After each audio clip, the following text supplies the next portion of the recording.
Shalom, Israel. It's that time again. The I.S.U.P.K.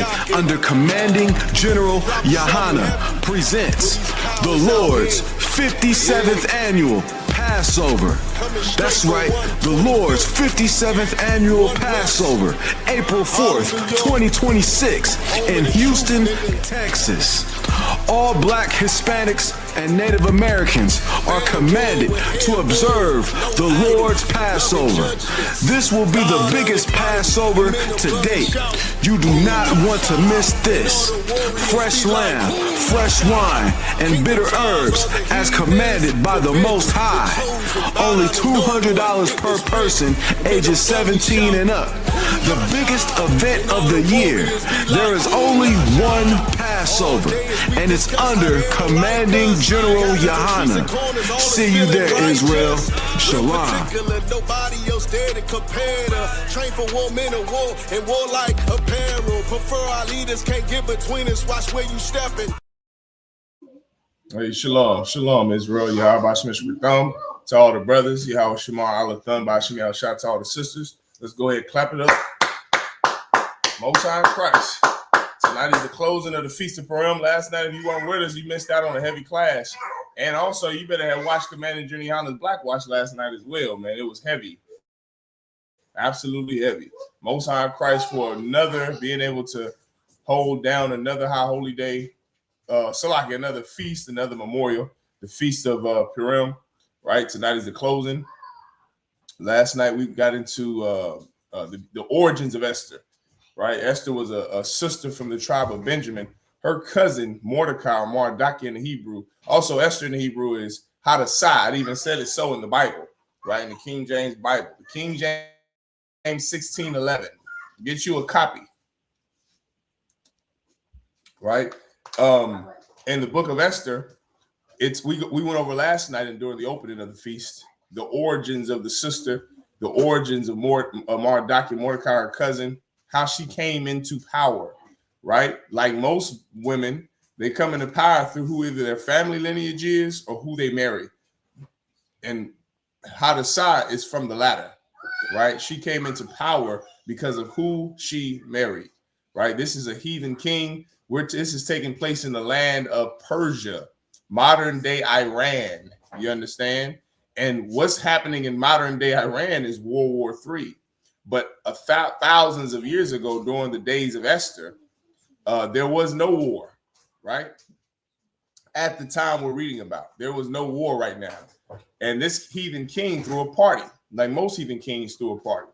And if you look in the Bible in Esther, the first chapter, and if you look in the book of Esther, it says his name is Ahasuerus. That is Xerxes, right? There were two famous Persian kings in the Bible. One was Darius and the other was Xerxes or Ahasuerus, right? Both of them Persian, both of them so-called what would that be, Ishmael, right? Ishmaelites.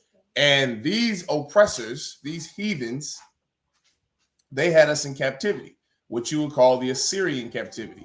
We were carried away from Babylon into Assyria. Everyone understand? And while we were in Assyria, while we were in the land of Persia, there was a sister, or first let's start with Mordecai. There was a brother by the name of Mordecai, and he had a cousin named Esther. And the Bible says that he rose up Esther as if she was his own daughter. Meaning what? This is his physical family. They're both from the same tribe. They're from the tribe of Benjamin. Everyone understand? And this brother raised her up because she didn't have a mother and father. Her mother and father were killed, just like your mother and father didn't raise you. Because just like today being in captivity, they were in captivity by a different name thousands of years ago. And before Assyria, it was Babylon. Before Babylon, it was Egypt. You understand? After Assyria, it was Greece, then Rome, right? Then in Africa, we had to flee in 70 AD. And now here in the Western civilization, Western side, Americas, Canada, we're in captivity under the Canadians, under the so-called white Europeans, the British Crown, in Jamaica under the British, in the West Indian Islands under the British, under the French, you understand, under the Portuguese, under the Spaniards, under the Europeans. Well, we've all, through these captivities, our curses have stayed the same. And just like the curse today of being raised without your father and mother, that sister Esther, she grew up under the same curses. She was a sister from the tribe of Benjamin who didn't have a father and mother. And so her cousin Mardakia, which I got to find what his name is in Hebrew. His name means something heavy in Hebrew, right? Something heavy in Hebrew. This brother raised her up like his own daughter. Everyone understand? And so now where we left off from yesterday was King Xerxes, or who the Bible calls Ahasuerus, and what was that? Esther chapter 2, the end of verse chapter 1 and the beginning of chapter 2. It said that he threw a party, and at this party, Esther was there. And the Bible says that these men, especially the king, these heathen, remember, these are heathens. These are not Israelite men. These are heathen men, people who are non-Israelites. And these kings, these princes, to be specific, they saw Esther and they saw her beauty. They saw the way she carried herself like only an Israelite woman can. Only a so-called Black, Hispanic, and Native Indian woman can. And they were in awe of her. Just like the sister Shawashina that I was breaking down last night in class, during the time of, who would that have been under? The Greeks. And she was in the land of heathens as well. And these heathens had us surrounded. And they were going to kill us. And no men of the nation of Israel was going to go to war because of our cowardice. We fell cur to these heathens. This sister Shawashina walked into that room full of those heathen kings and princes, and they were in awe of her. This is documented in our history very well. There's something called the Tenjin Law in Louisiana back after the time during the Reconstruction, or after the time of slavery, during the time of Reconstruction, where they tried to limit the beauty of Black women in Louisiana. But that's something you can never do. When they are held gracefully, when they carry themselves modestly, that's just something you can never do. And because of that, sisters began to wear head wraps because the Tenjin Law prohibited women, Black women, Latino women, to have their glorious hair to be shown in public. So what did Black women do in 1860s, in the 1870s, and 1880s? They would wear head wraps, which is our culture. And so these white women, these oppressors in Louisiana, they started to complain, and they said, well, we don't want them to wear head wraps like that. Because what they began to do was they started to embroider their head wraps with gold embroidery, having decorations all on it. What is the point of these stories I'm pulling? Is to show you that a righteous Black, Hispanic, and Native Indian woman who carries herself modestly, dresses modestly, she has the spirit of an aged woman, a sister who's heavy and not light. That type of sister, I don't care where she goes, everyone is going to notice her. Everyone, whether it's 1866, 2026, or during the time of Ahasuerus Xerxes, a sister will be noticed because of the way she carries herself. And this king was no different. And so he looked at her, even though there were other women in his lot. There were a lot of women. And this king saw Esther out of everyone. Remember that. Now, this is what we're picking up from tonight. All right, let's go to the book of Esther. So let's go ahead and clap it up. And also, if you have any questions, anyone that's watching online, if you have any questions, please feel free to ask, right? Also, make sure you are signing in for the young brothers and sisters to earn credit for your Hebrew name. All right, let's go. We're in the book of Esther, and we were in chapter 3. I'm sorry, we were still in the book of, we were still in Esther chapter 2, not chapter 3 just yet. So let's get it. This is Esther chapter 2. As a matter of fact, let me see something. What I'm going to do is I'm going to share the screen now that I can, and I'm going to put the verse up on the screen so everyone can see. All right, let's go. Give me 1 second. Right, we're in the book of Esther chapter 2. All right.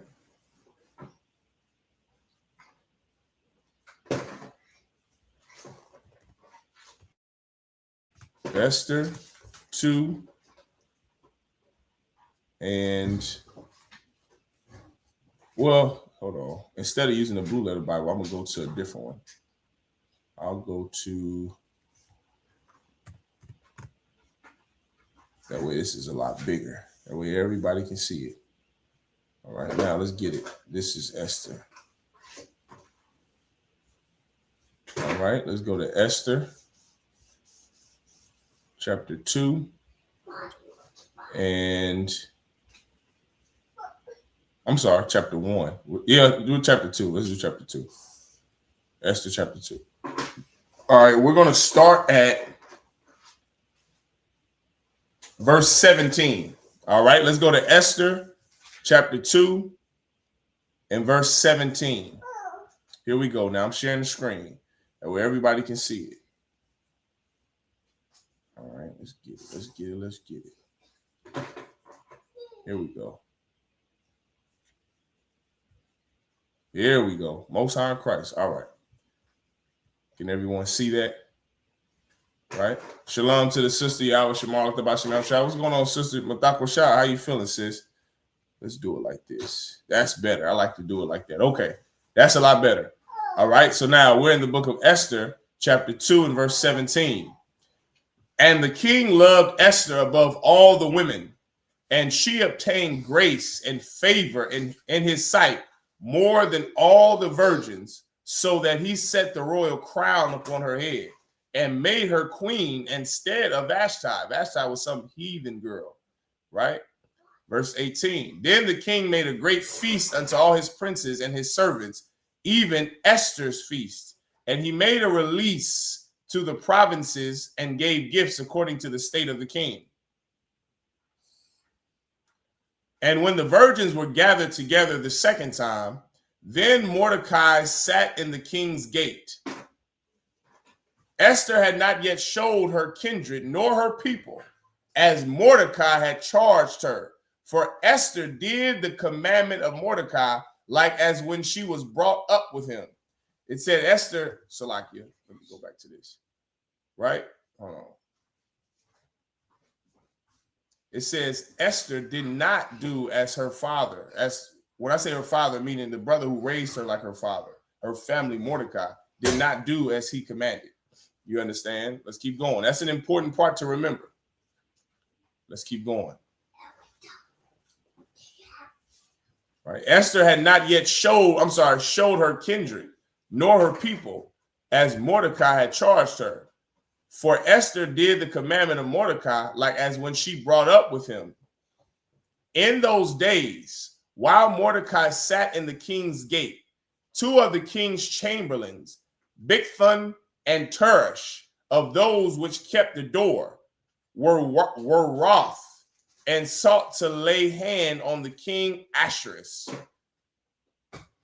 And the thing was known to Mordecai, who told it unto Esther the queen. And Esther certified the king thereof in Mordecai's name. I'm gonna go over this. Just bear with me. And when inquisition was made of the matter, it was found out. Therefore, they were both hanged on a tree, and it was written in the book of the Chronicles before the king. After these things did King Ahasuerus promote Haman, the son of Hammedatha, the Agagite, and advanced him and set his seat above all the princes that were with him. Now, this is what's so heavy. As you can see, somebody out there. Okay, I'll get the door in just 1 second.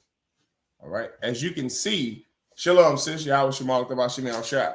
All right. As you can see, there were two men who were trying to plot to unalive this king Xerxes.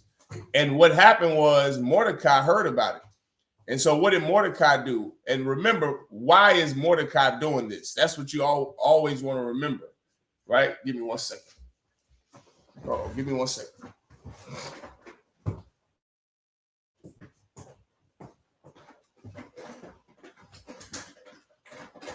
Hey, shalom. Hey, shalom, sis. Shalom.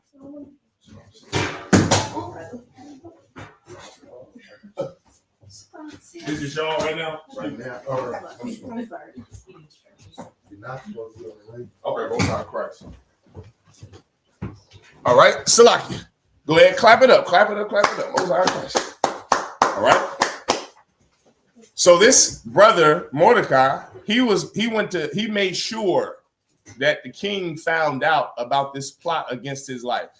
Why? So that his so that Esther, the sister he raised like a daughter, so that she can get more power. Now, why is it that Mordecai wants Esther to get all this power? He wants her to get this power for our people. This ain't a Dr. King, Jesse Jackson. Jesse Jackson just passed away 2 weeks ago. And men like him, Al Sharpton and Martin Luther King Jr., they did what they did so that they can get power for themselves. This brother Mordecai, just like in the Apocrypha, who was that? Judas Maccabees. When they did the noble acts that they committed, it wasn't just for themselves. It was so that their people can also receive power, so their people can receive safety, right? Mordecai is trying to secure power for his nation. But remember what it said in a few verses above. It said that Esther, she didn't remember her people, right? Just keep that in mind. Remember that. All right, let's keep going.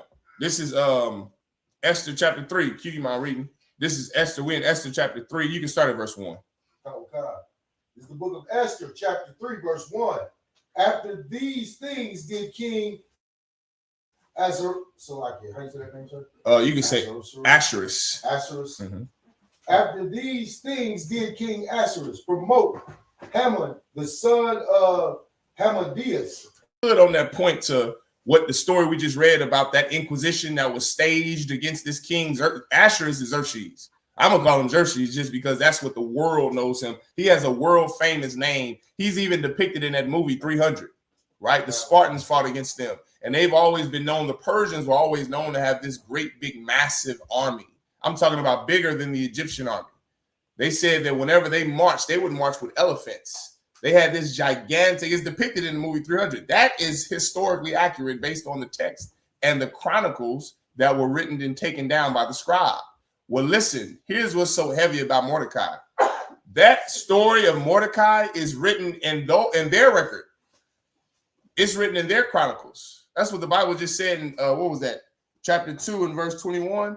It said that Mordecai's actions against that inquisition, him warning the King Xerxes, the king of Persia, that's recorded in their history. It's written in the chronicles of the Persians, meaning what this Jew did, what this black man did, it's taken into account by the nation of heathens who had us enslaved. Yeah, everyone understand? This is how hardcore this brother was, right? Keep going. Haman, the son of Hamadath. Haman. Haman, the son of Hamadath, the Agagite,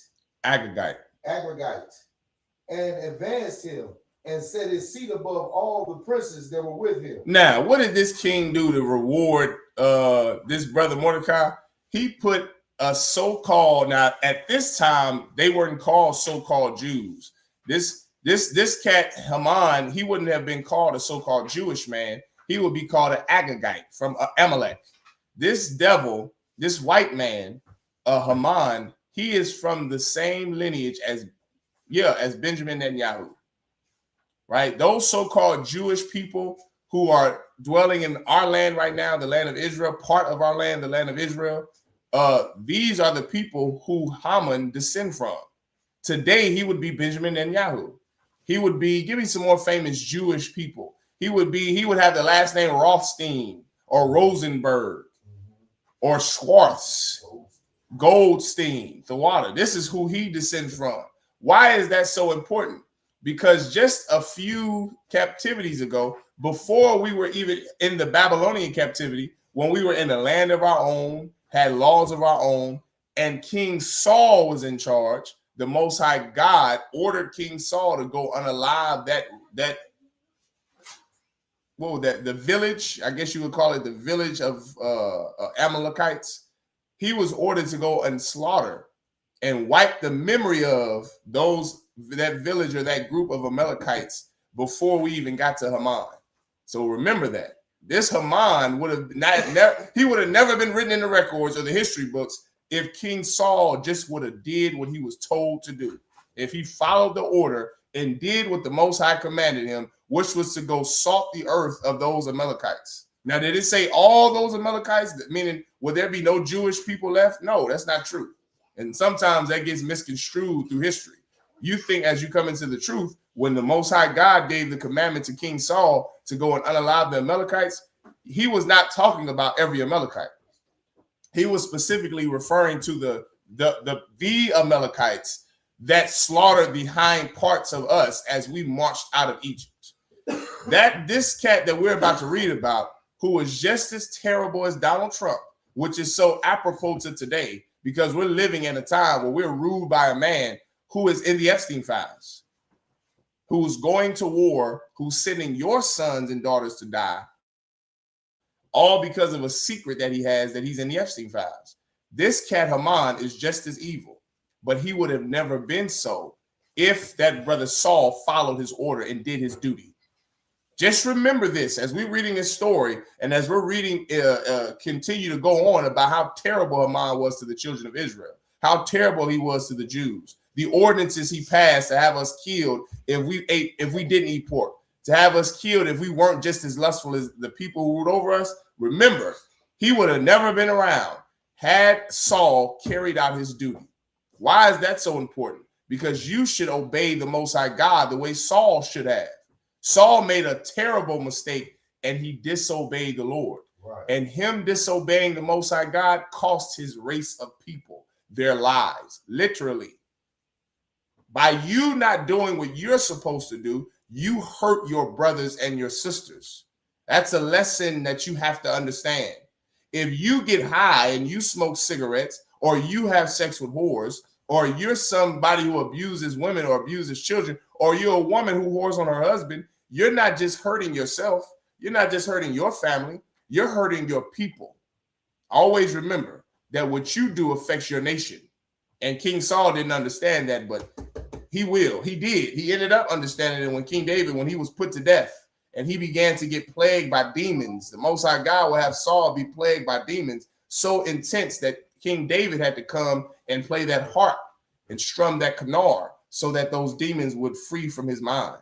He was plagued by demons until his last breath, all because of his disobedience. And now we're about to read about a king who would have never existed had King Saul carried out his duty and obeyed the Most High. Keep going, Cornelius. Oh, God. Esther chapter 3, verse 2. And all the king's servants that were in the king's gates bowed and reverenced Haman. The king had so commanded concerning him. But Mordecai bowed not. Read that part again. But Mordecai bowed not. Keep going. Nor did him reverence. You see, like this brother Mordecai has something called, I shouldn't say that word. General Muhammad don't want us to say that word respect. He didn't have respect. I was going to say he had something called self-respect, but I could just say dignity, right? This brother Mordecai has something called dignity and honor. He honored the Most High God and loved the Most High so much that he wasn't going to bow for some heathen that was not Christ, that wasn't a king that the Most High God has set up.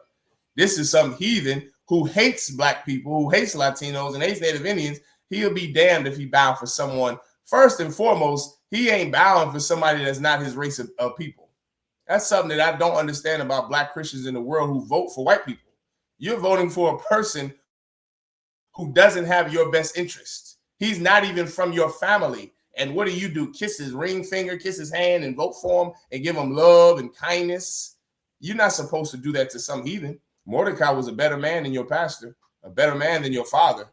Your father voted for Barack Obama, who's an African. An African is who shot up Austin, Texas 2 days after that goddamn Iranian missiles dropping. He shot up Austin, Texas, ATX, just a day after that whole Iran, America, Israel conflict.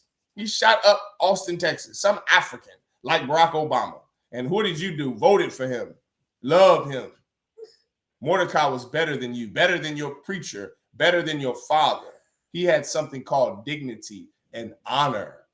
That's what he had. Integrity, something that is lost in today's time. He refused to bow to this bastard. Keep going, Cornelius. Verse 3.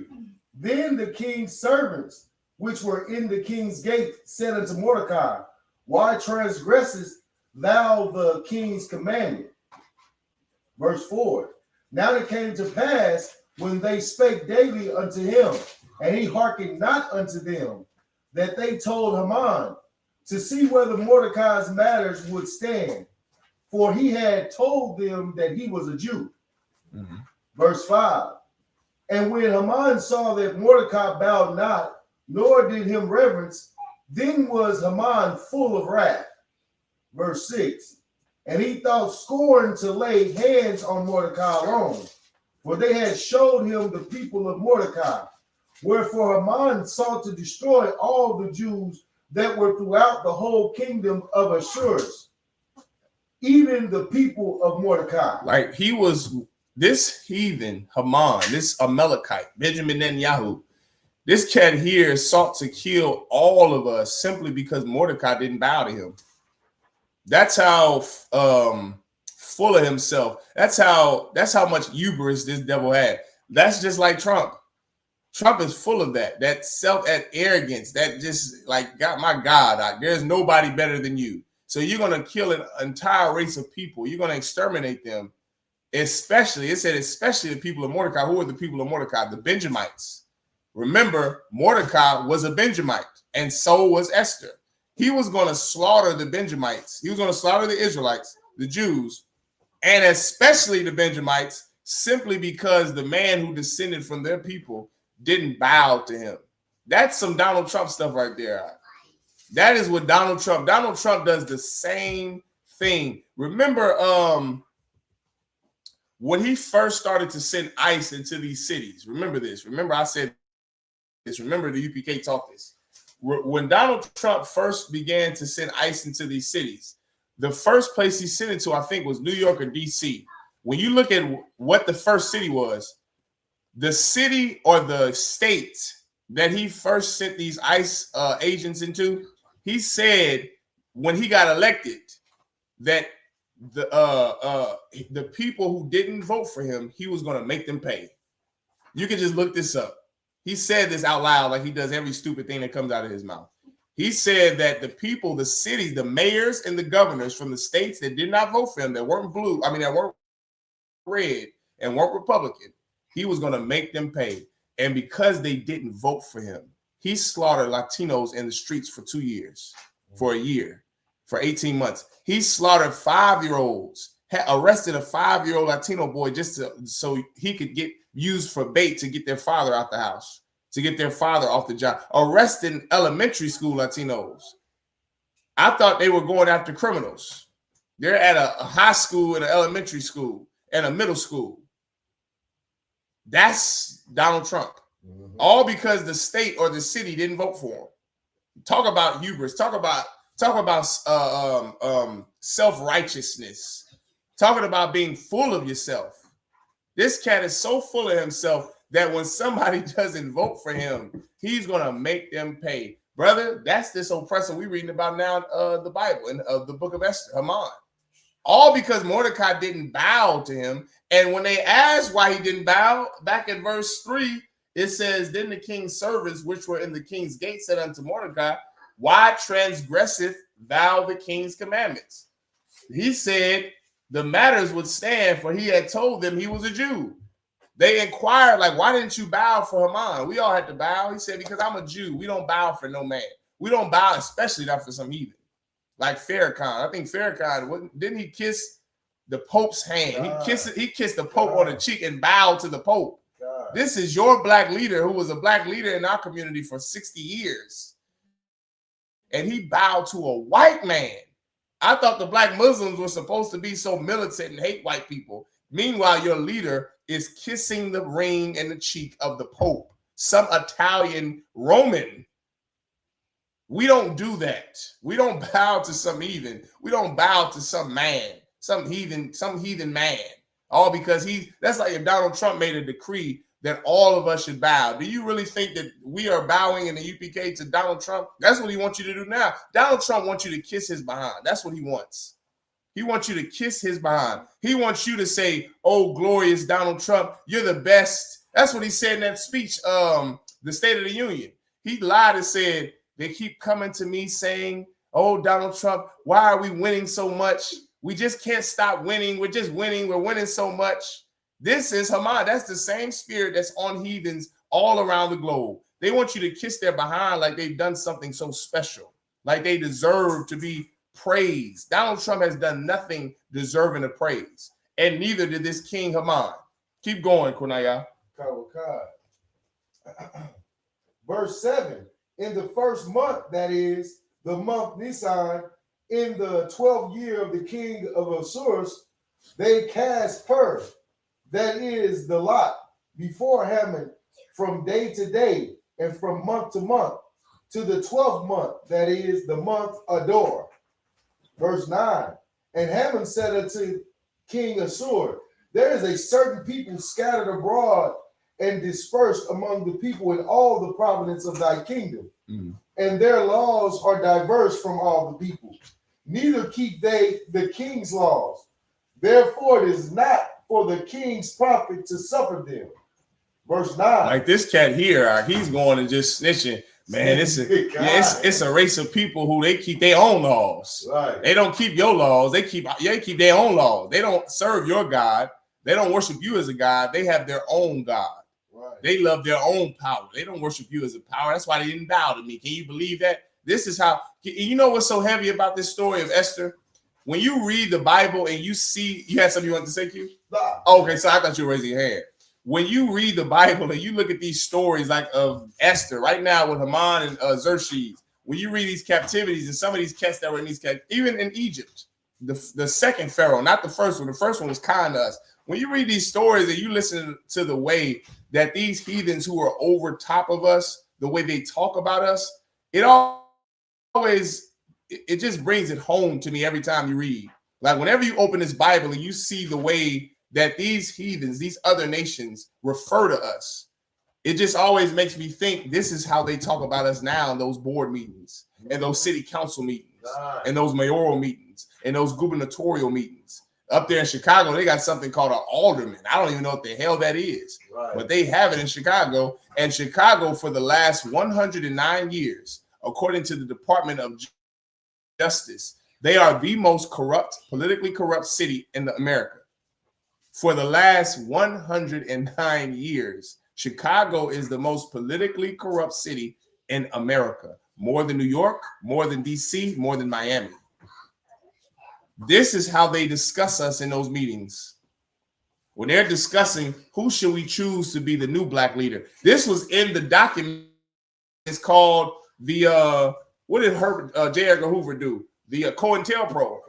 This is in COINTELPRO. Can you look me up that quote that he said, we can never have another Black Moses? Can you find me that quote, Bobby Bashar? Oh, God. Right? This is what white people who are in power, this is how they think about us. This is what they say about us in those meetings. As your black leader is trying to go in there and change the system is already designed so that we can never be in charge, so that we will always be oppressed. That's what your black leader doesn't understand. Your black leaders like Dr. King, your pastor, your imam, your political leader, they are all in cahoots with the white power structure, with white supremacy. That's what's so important to understand. They're not going in there to get in there to change the system. Your black leaders are getting in there so that they can be a part of the system that oppresses you. They want to make money off the private industrial prison complex too. They want to make money off of Planned Parenthood, just like Donald Trump, just like Bill Clinton, just like Margaret Thatcher, Margaret Thainer, just like Margaret Sanger. They want to be in cahoots with the same people who are running scams and oppressing us and benefiting off of our murder, our death, and our ignorance. That's what your black leaders are doing. They're not getting in there to change the system. They're not a righteous man like Mordecai or like Judas Maccabees or like Eleazar. They're not righteous black men, Latino men. That Latino brother, Cesar Chavez, he was a sellout. He wanted to unionize with white people to keep Mexicans from Mexico from coming up here and getting the jobs that the Tejanos or the Chicanos were promised. He was a Latino Dr. King. He sold out La Raza. He didn't want the Issacharites from Mexico to come to California and get those jobs. He said in an interview, he believed those jobs was for the homegrown Mexicans. He was another coon, another sellout. And they got his poster up for Mexican History Month. They got his poster up in Mexican households, just like how we do with Dr. King. We got sellouts from all the 12 tribes, sellouts from every tribe. There was a sellout in that room at Appomattox after the end of the Civil War. It was not Cornell Parker, but his name was, it was either Cornell or his last name, Eli Parker. He was a sellout that fought for the Union Army. And Ulysses S. Grant, who later became the president of the United States, had him draw up the terms of surrender. When Robert E. Lee and the Confederacy, they were in the same building in the Appomattox Courthouse with the Bluecoats, the Union. And this sellout, this Native Indian sellout, when they said to him, it was Robert E. Lee told Ulysses S. Grant, he said, well, at least there's a real American in the room. You know what this Native Indian said, this Uncle Tomahawk said? He said, well, we're all real Americans. We're all real Americans. He said that about 2 white people who hated North American Indians. Just for those of you who don't know history, both the Union Army and the Confederacy hated Gad. That's the reason why after the Union won the Civil War, who employed the Buffalo Soldiers? Was it the Confederacy? Was it the Grays? Or was it the Blues up north? It was the Union Army. And specifically Ulysses S. Grant. He was the president who gave the order to eradicate the North American Indian. He was one of the many presidents, along with Abraham Lincoln, along with Ulysses S. Grant, along with Herbert Hoover, along with Teddy Roosevelt. Teddy Roosevelt fought against the goddamn North American Indians. Andrew Jackson was the one before he was president who put the North American Indians from Florida to Oklahoma on the Trail of Tears. Meanwhile, this coon Eli Parker is in the room with Robert E. Lee and Ulysses Grant writing up the terms of surrender. And Robert E. Lee said, he tried to get a brother a compliment. He said, well, at least there's one real American in the room. Right. Well, we all are real Americans. That's that rainbow coalition. Let's all join hands and hold hands and sing together in the love of brotherhood. That Dr. King Christian garbage. Right. There's coons and sellouts of all the tribes. So your black preacher is no different than Cesar Chavez or Eli Parker. Go ahead. You had that quote? The exact quote often referenced regarding COINTELPRO is prevent the rise of a Messiah. That's what it is. Who could unify and electrify the black militant, to electrify the militant black nationalist movement, which was a primary goal established by FBI Director J. Edgar Hoover in March 4th, 1968's memo. Give him a hand. The water, Q. And when that sister comes up to the door, you open the door, Q. Listen. I believe she gonna need some help. Go ahead. If she need help, that's fine. You too are, about. Listen, what the brother just read is historically accurate. That's in America. This was in the 60s. Some of us got parents older than that. This is in the 60s. And this cat, J. Edgar Hoover, who was in charge of the FBI, he was the director in charge of the FBI. He made sure that there would never be some black radical who would, stir the pot, who would make sure black people had that integrity that Mordecai had, that Judas Maccabees had. He wanted to make sure he suppressed that emotion of hatred of your oppressor. That's something that's another thing that's so heavy. That cat Mordecai, this cat Haman that we're reading about in the Bible right now in the book of Esther, chapter 3. Do you really know the spirit behind why he wants to oppress the Israelites based on his experience with Mordecai? Because these heathens want to suppress the thing that is reserved for free men, and that's anger. There's one emotion you're never allowed to be, especially if you're a black man. You're never allowed to be angry, because anger is something that's reserved for free men, for Robert E. Lee, for Ulysses S. Grant. That's the reason why it's important to oppress that spirit of these are just crazy niggas talking. You see how angry they are?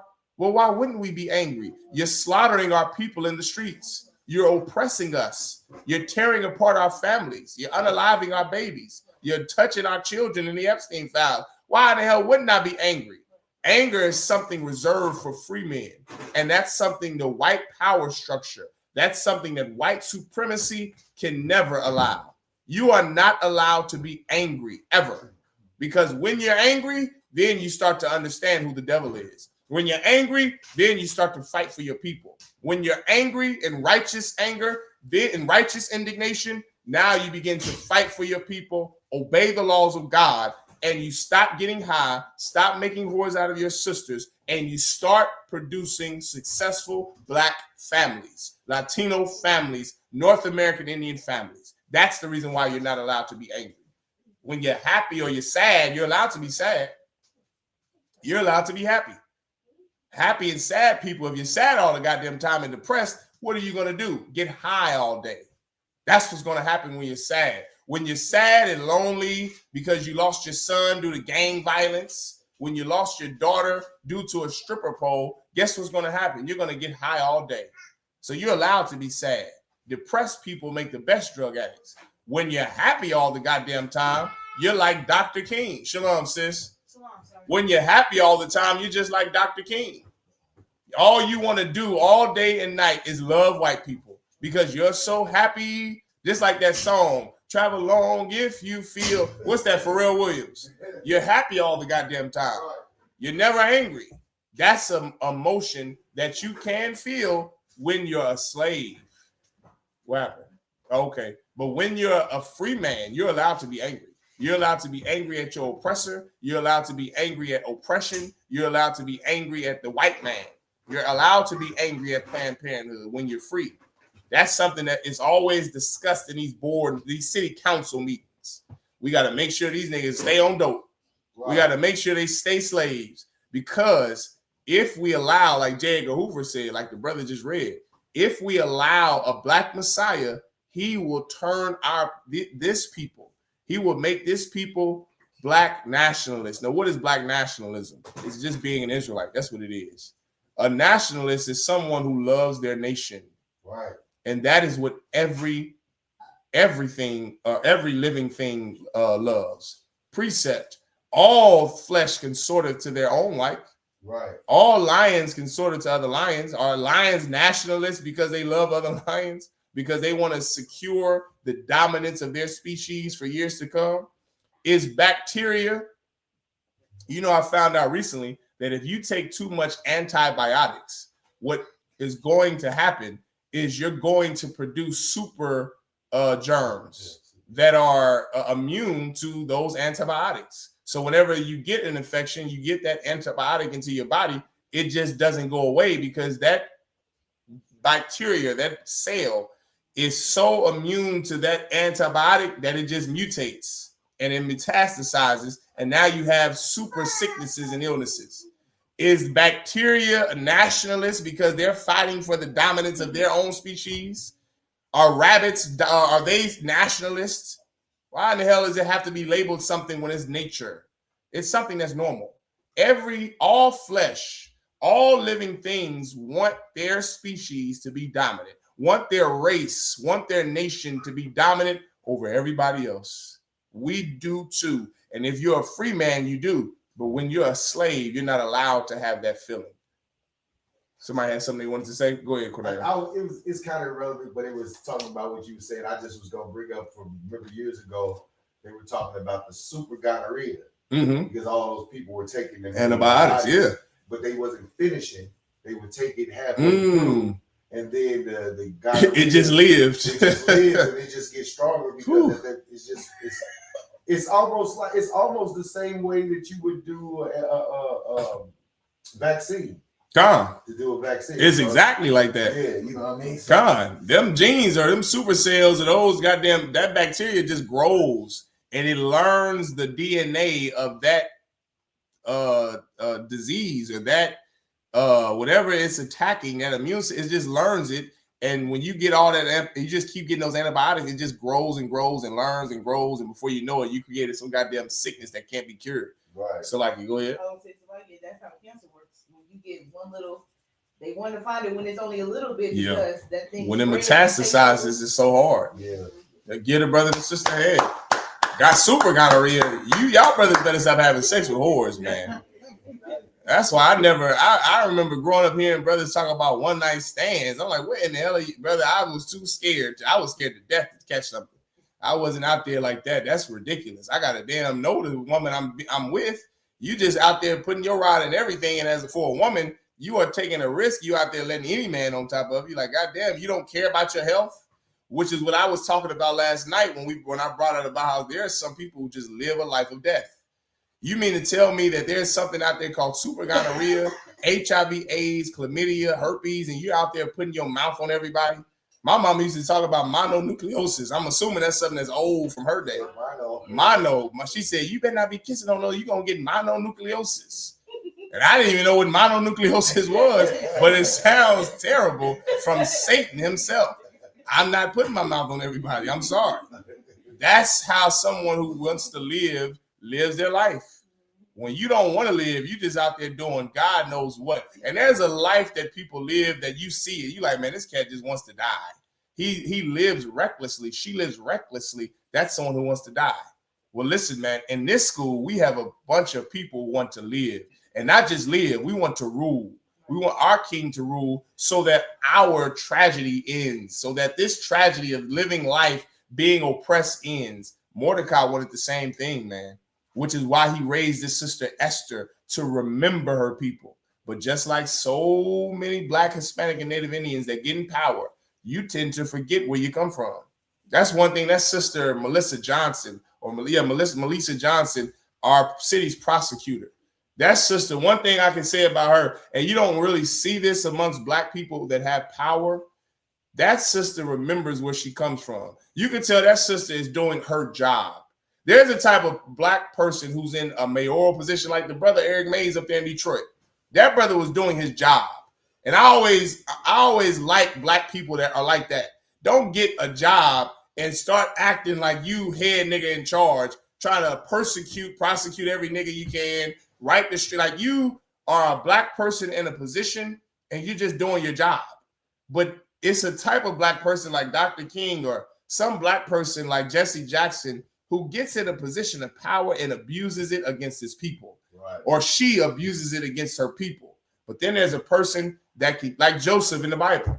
Joseph was the vice president of Egypt. He didn't get in office and started to terrorize the nation of Israel where he come from. He helped his people more than he helped anybody else. That's in the Bible.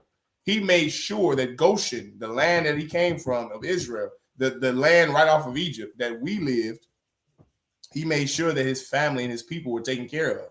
He made sure they were stocked up for the winter. He made sure, say it again, Q. I was saying, actually, he had a right to treat them bad after they did. Yeah, he did. But what the scriptures say, repay evil with good. Con. And we talked about that last night too. Yeah, get a brother a hand. That brother, he exuded brotherhood. And he had every right to treat his brothers that sold him into slavery terribly, but he didn't. Instead, he said, this is my family, this is my people. Right. And there are certain Black people who are absolutely use their office to abuse their people. I mean, they do it all the time. Your mayor, this Quentin Lucas, I can't stand him. I can't stand him. And I'm not saying he's abusing Black people. I'm not going to be litigious, but I am going to say that this cat Quentin Lucas doesn't look out for his people. But there's a person that gets in office who makes sure that their people from where they're from are sound. That's Sister Melissa Johnson. She's like that here in Kansas City. The prosecutor of Kansas City, Eric Mays, was like that up there in Detroit. There are Black people, Marion Barry in D.C.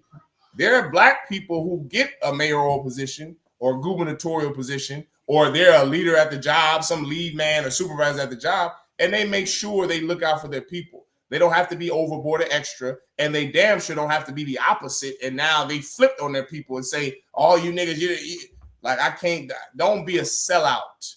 That's right. Called a sellout. Don't be a sellout. You be a brother or sister who gets in a position and you remember where you come from. That's just Melissa Johnson still lives down there in the 30s.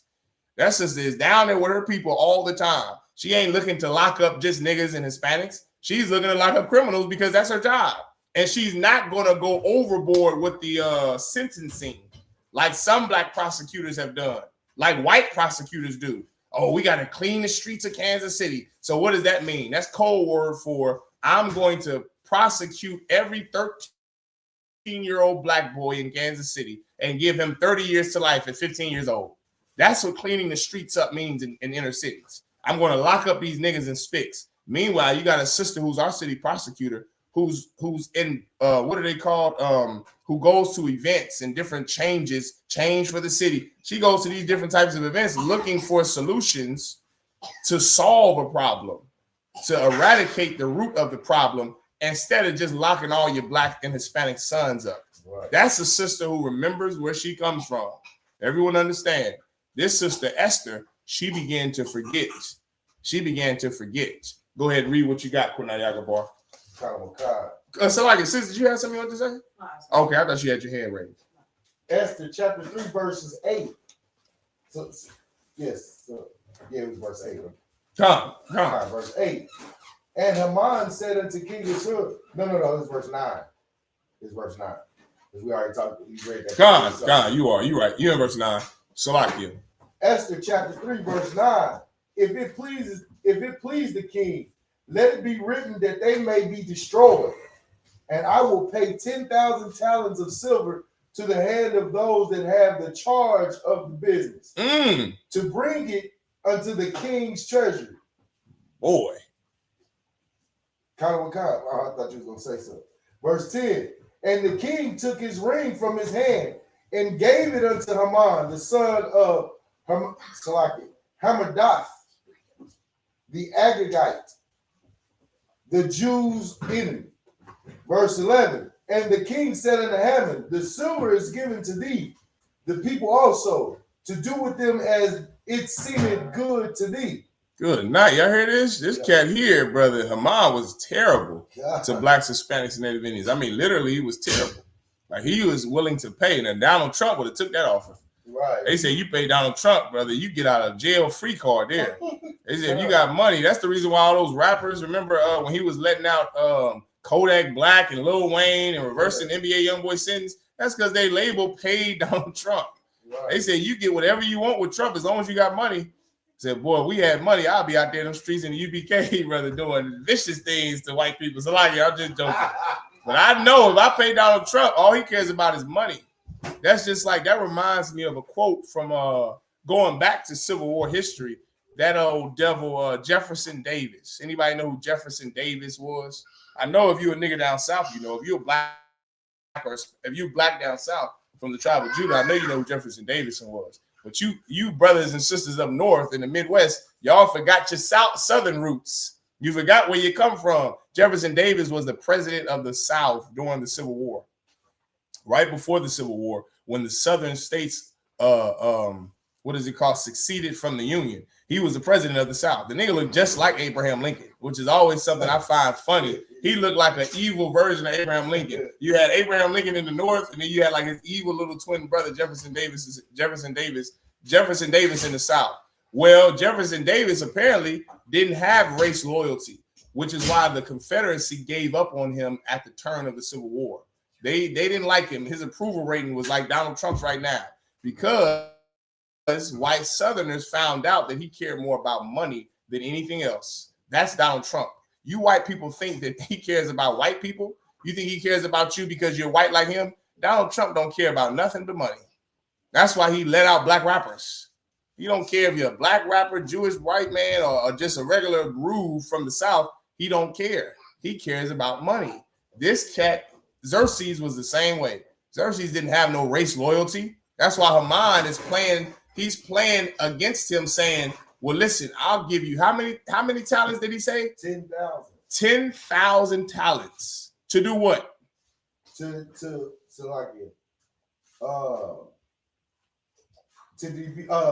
destroy the Jews. To destroy the Jews. Read what it says. Read what it says.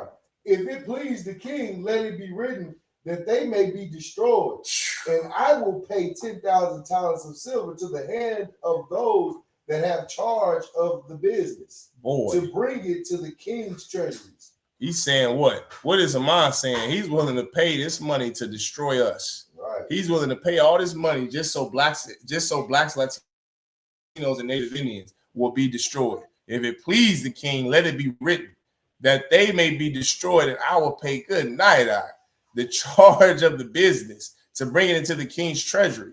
Like, just charge it to the business. Right. We just gonna slaughter them. You know what this is exactly? This is apropos to right now, Israel, America and what they're doing to the Iranians. I was thinking that same thing. Go ahead. You had something you want to say about it? When I read it the first time, I was thinking that same thing. I was thinking, well, dang, ain't Jewish. We paying the Jewish people off so they can do this to Iran? Or no, I was about to say vice versa. Yeah, you know what I'm saying? Like we giving up this money. They giving up this money so that we can go to war for them. You know what I mean? And really, it's a circuit. I look at it as like it's a circular thing that America and the Jews are both making profit off of this. Mm-hmm. Like going against Iran. They are. You know what I'm saying? Yeah. So that's what I was thinking when I read this the first time. I was like, man, that sounds like what they doing right now. That's exactly what, and it's so heavy because it's Arabs and white and Jewish people. God. Just like now. God. It's so heavy. It's like, man, I know they say history, it's a cliche phrase, history repeats itself, but that is the truth. Like what we're living has already been done before. Now, maybe not to the same extent, but it's been done before.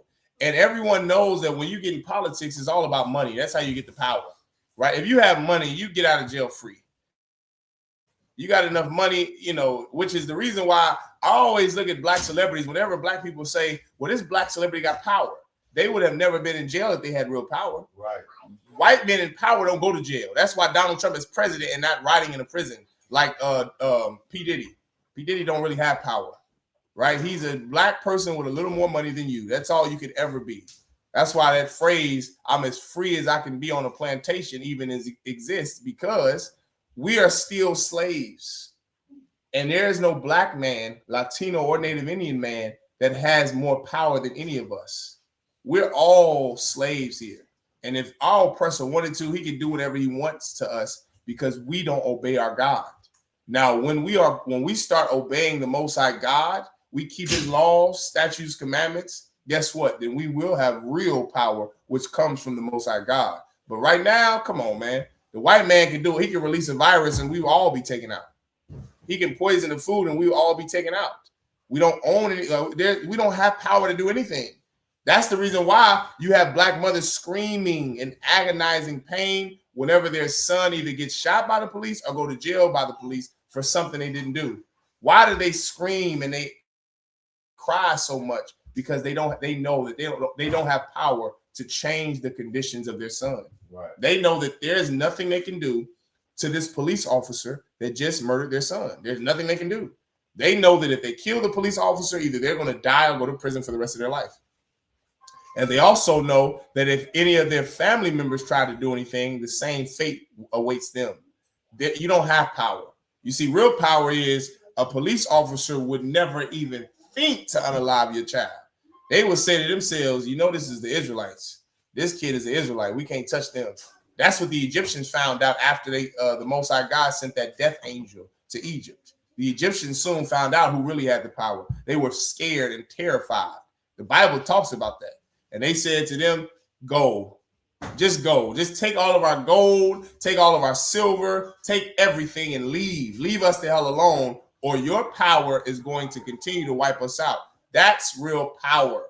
Real power is not marching. Real power is not voting. Real power is obeying the Most High God as a nation so that our God, our power will fight for us. That's real power. Then you won't be in jail. Then you won't die. The cops won't even think to arrest you. The Lord can release a disease on just police officers. And the cops will say, we only getting sick. We only dying when we shoot a black man. Let's stop killing black people. Let's stop arresting black people because clearly they have a power watching over them where we can't touch them. They're untouchable. That's real power. But so far, we don't have no power, man. You got black people who simply make more than other black people. And furthermore, those black people who are in those positions, they don't use the power they do have or the money they do have to help us anyway. P. Diddy never did anything for us. Neither did Michael Jordan. Neither did R. Kelly. We better forget about those black people with money and start looking at the poor of us and starting there, saving the poor of us and starting there. The young brothers and sisters who nobody cares about. You better start there. That's how you start a nation. Not by looking at the rich to save you.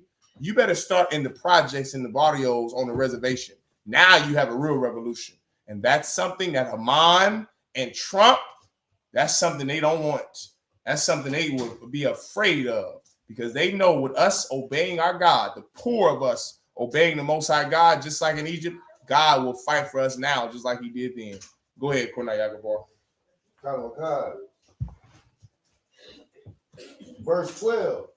Then were the king's scribes called on the 13th day of the first month, and there was written according to all that Haman had commanded unto the king's lieutenants, and to the governors that were over every province, and to the rulers of every people of every province, according to the writing thereof. Province. What? Salakia. You said providence. Salakia, province. Salakia, let me go back. And to the governors that were over every province, and to the rulers of every people of every province, according to the writing thereof, and to every people after their language, in the name of King Ahasuerus, which was it written and sealed with the king's ring. Verse 13. And the letters were sent by post unto all the king's provinces, to destroy, to kill, and to cause to perish all Jews, both young and old, little children and women, in one day, even upon the 13th day of the 12th month, which is the month Adar, and to take the spoil of them for a prey. Brother, this is the evil that we've been dealing with in every case. This is something I just don't ever understand. What is it going to take for our people to finally say enough is enough? Right. Like, how long is it going to take for Blacks, Hispanics, and Native Indians to see how cruel the master that rules over us is? They, once again, back to that power, they have the power to do this. We don't have any power outside of our God. So when you're living a life of sin, this awaits you. This awaits you. This king, all because he was hyped up by Haman, and all because Mordecai didn't bow to him. Remember, this is where it started. It started because Mordecai didn't bow down to Haman. And now because Mordecai didn't bow down to Haman, this bastard made an ordinance to unalive every Black, Hispanic, and Native Indian simply because he didn't get the honor he felt he deserved. And now they've passed a law to go and exterminate the children of Israel and then take the spoil of the children of Israel. This is what your oppressor has the power to do. He does it now. He did it in the 80s with the Iran-Contra scandal, back when they passed a law to sell us dope in the White House. That was a organized thing. That wasn't something that, well, you know, this is just something Ronald Reagan wants. This is something they all want. Everyone understand? Hey, shalom, mighty man. This is something they all want. This is why it was passed. This is why the law was passed, because the entire nation, they want for us to suffer. They want for us to die. Haman did the same thing to Xerxes. That bastard just passed this law. That's why I said it was sealed with a ring, because this is now in effect. So now if you're an Israelite, your life is in danger simply because you're an Israelite. And all this has to do with one man feeling slighted by Mordecai. That's how evil these oppressors are that rule over us. They want you to kiss their behind, man. They want you to live on your knees. That's what they want. Now they passed a law that all of us got to die. And then after they kill all, not die, be murdered. And after all of us are murdered, then they take all of our spoils. Right. Keep going, Cornelius. You in verse 14. Verse 14. The copy of the writing of a commandment to be given in every province was published unto all people, that they should be ready against that day. Verse 15. The post went out, being hastened by the king's commandment, and the decree was given to Shushan, the palace. In Shushan. Was given in Shushan, the palace. And the king and Haman sat down to drink, but the city Shushan was perplexed. Esther chapter 4, verse 1. When Mordecai perceived all that was done, Mordecai rent his clothes. When it says rent his clothes, meaning he tore them up, he ripped them up. Like, imagine finding out that your people who live in this land with you, that are in this captivity with you, imagine you find out that they have an ordinance that they just passed, that the people who oppress your people, they passed a law to murder your people unjustly. You just found this out, brother. A righteous man will cry for that. A righteous brother or sister will absolutely be destroyed about that. Like when you find out about Planned Parenthood, when you find out about the crack epidemic, when you find out about child support court and how many of us are suffering in child support and these curses, brother, you absolutely will change your heart. You will change it. You will say, my God, oh Lord. You will begin to pray to any God. This is how heavy oppression is. Whenever a person is oppressed, brother, they're going to pray to a power. When you go to prison, those brothers become Muslim. Those brothers become Israelite. They become anything that is going to help them in their situation. That's how powerful oppression is. When you're oppressed enough, you say, God, please help us. Ain't no atheists in that day. When you see the detriment and the oppression and the violence against your people, you ain't an atheist that day because it's so much you can't take it. It's too overwhelming. Like when you listen to these Epstein files, brother, this thing here, I can't hear it no more. I don't want to listen to no more. I don't want to watch no more. Anybody that's talking about the Epstein file, I can't listen to all of that stuff that these white men were doing to these babies. Like what they were doing to these kids. I have children. I can't listen to this because it's overwhelming. There ain't no atheists. You notice ain't no white people talking about atheism now with these Epstein files. They don't want their kid to be done to what Donald Trump and his cronies and Epstein did to their children. So they praying to any God. God, please don't let my kids be in any hands of these oppressors that are doing what they did in the Epstein files. Right. Ain't no atheists in 2026. Not with the Iran war, with World War III, with pestilence waiting around the corner, and what the Epstein files are readily available to read. There is no atheism. Everybody believes in some God now. You see how that works? You see how it works? Whenever you're oppressed enough, you're going to pray to somebody. You're going to pray, and you're going to have faith in. The key is not waiting until that day. Right. The goal is for you to do it now before it gets too late. So what happened? This brother Mordecai, in his righteousness, it said he rent his clothes, meaning he ripped his clothes. That's an expression of sadness and anger. He was so sad and angry about the condition of his people, he couldn't take it anymore. Keep going, Q. And put on sackcloth with ashes. Which is another expression of the Israelites, of how we used to do it of old. Whenever we were mourning meaning that we were sad, we lamented our people. Whenever that happened, we would tear the clothes off we had. The garments you had, you would just tear them off, and you would put ashes on yourself. It shows the Lord that you're lowering yourself. You're like so low to the ground. You're low to the ground, you're ashed out, and you have terrible clothes on. Sackcloth is like rags and tatters. It's like nothing. It's like having on just old raggedy clothes that slaves would wear. You just put that on and said, oh God. You would face the east and you would just say, you would fall on the floor and say, oh God, please help my people. Please help us. Save us. Lord, please. And these brothers and sisters will cry for days just full of ash, which is where they get that Ash Wednesday. Now Catholics literally put ash on their forehead because they're showing everyone they're in sadness or mourning over their king dying on the cross. They get that from our culture of they would literally take these ashes and just throw them on themselves. In some cases, some prophets they would cut their hair. They would just cut their hair, cut all the hair off there. They would just be near death is the expression. It's like, man, I don't care about living. I don't care about gold. I don't care about my clothes. I don't care about my appearance. Lord, help my people. That's how low I made myself. You had brothers that were kings that did this, like Hezekiah. He was a famous king of Israel that when he found out what his fate was, he just ripped his clothes. Saul did the same thing because you're so overwhelmed with sadness. This is the expression you see constantly in the Bible. You would rip your clothes, cut your hair, do whatever to make yourself look crazy as hell because you wanted to show the Lord, I'm lowering myself. I'm not some king of Israel anymore. I'm down here with the lowest people, lower than the low. And Lord, I want you to help me. I want you to save my people. Keep us. Bless us. Help us.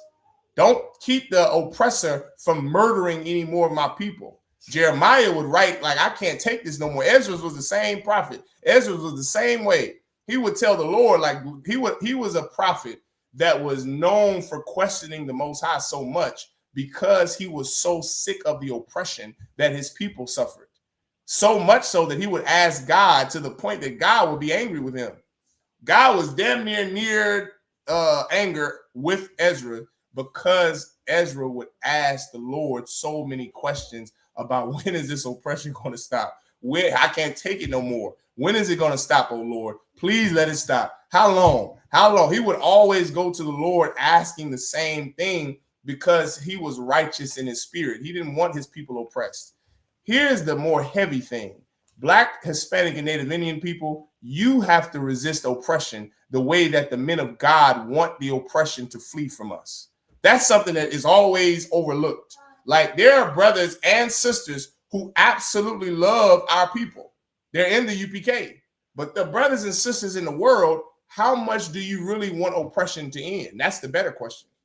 Because you have prophets of God who are going to the Lord every day, asking God to end oppression. But then you get high.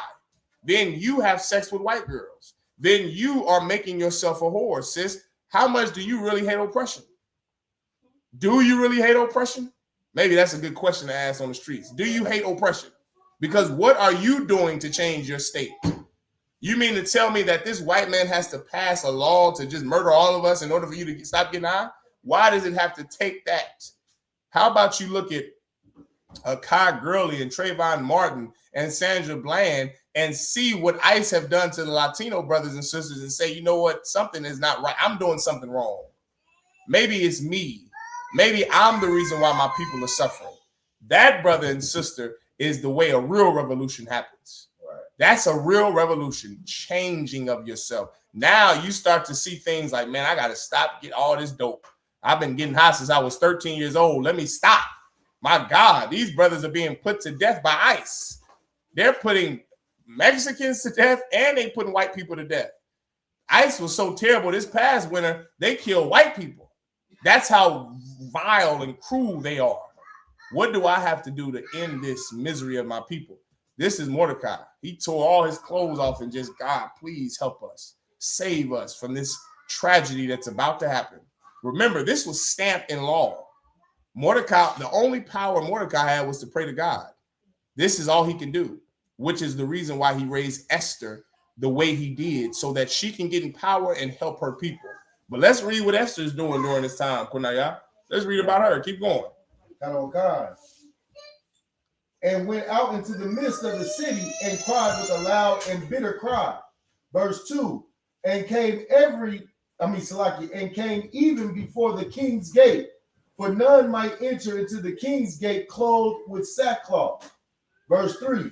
And in every province, whithersoever the king's commandment and his decree came, there was great mourning among the Jews and fasting. What verse are you in, Kunaya? Verse 3. 3 and 3 or 4 and 3? 4 and 3. Okay, go ahead. There was Salakia. You can read it over from the top.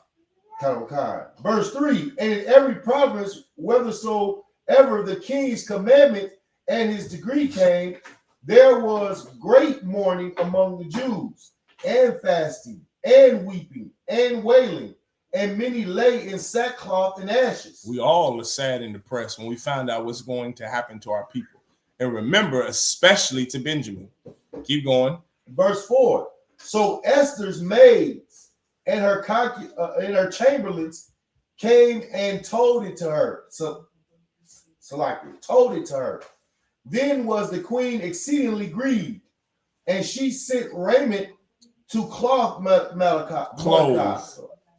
So let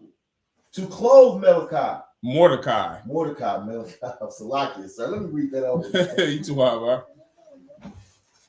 Okay. Verse 4. So Esther's maids and her chamberlains came and told it to her. Then was the queen exceedingly grieved, and she sent raiment to clothe Mordecai and to take away his sackcloth from him. But he received it not. Verse 5. Then called Esther for Hathach, one of the king's chamberlains, whom he had appointed to attend upon her, and gave him a commandment to Mordecai to know what it was and why it was. Verse 6. Go down to verse 10. Verse 10. And Esther spake unto Hathach, and gave him commandment unto Mordecai. Verse 11.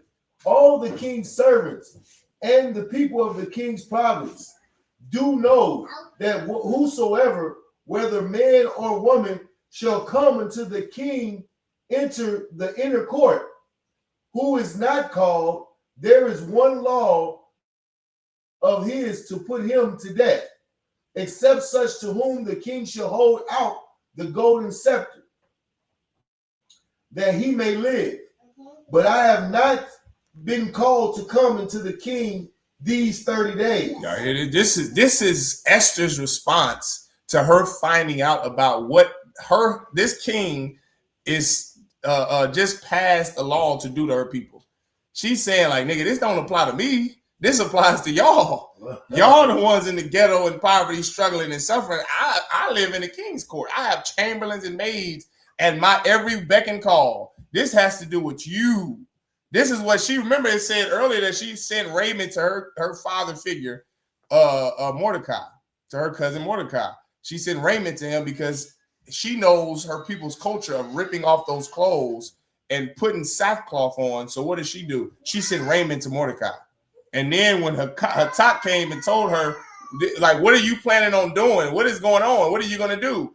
Her response was, all the king's servants and the people of the king's province do know that whosoever, whether man or woman, shall come unto the king into the inner court, who is not called, there is one law of his to put him to death, except such to whom the king shall hold out the golden scepter, that he may live. But I have not been called to come into the king these 30 days.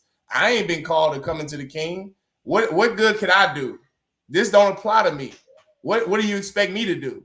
Now read verse 13. Listen to what Mordecai said to Hathach to go back and tell her.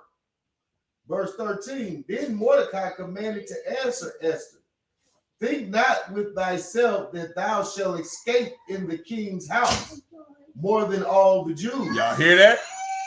Mordecai said, don't think that you're going to escape this curse being in the king's house.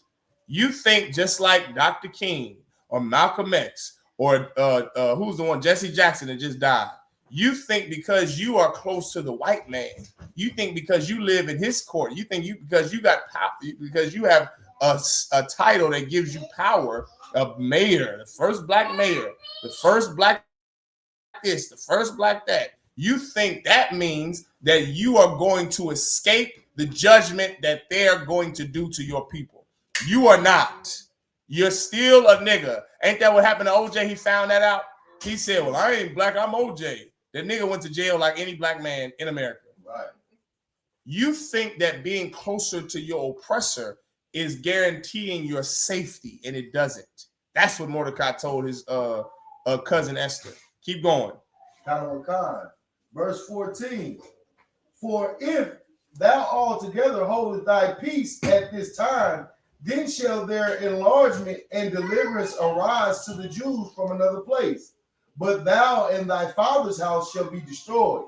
And who knoweth whether thou art come to the kingdom for such a time as this? Listen, how do you know that this isn't the place that you're supposed to be to help your people? That's what Mordecai, this is his response. So he's not talking to Esther face to face. He's telling Matak, he's like, go to her and tell her these words. So just remember that. This is what he's telling Esther. Is this what she said? Go to her and tell her this. Hathach. It's like Hathach. Esther, baby girl, listen, you are going to die in your father's house if you don't do something about the condition of your people where you are right now. You think because you're not in there with the king now that you can't help your people. You can help your people where you are right now. That's what Esther is like, man, I'm not there with the king. I don't have any ability or any power to go and help my people. I live here. I'm here. He put me. Remember, Xerxes put Esther in a bed chamber, not a bed chamber, but imagine a fancy hotel that belongs to just her. That's what he did for her. So she's living in one of his chambers, and she has maids and chamberlains to wait on her and to give her things. Now he's saying this is her uncle or this is her a cousin. Mordecai is like, well, listen, don't think that where you live now it means that you can't help your people. You can help your people where you are right now. Keep going. Verse 15. Then Esther bade them return Mordecai this answer. Verse 16. Go gather together all the Jews that are present in Shushan, and fast ye for me, and neither eat nor drink 3 days, nights or day. So like y'all read it, go ahead, eat to right? This brother this is Esther chapter 4.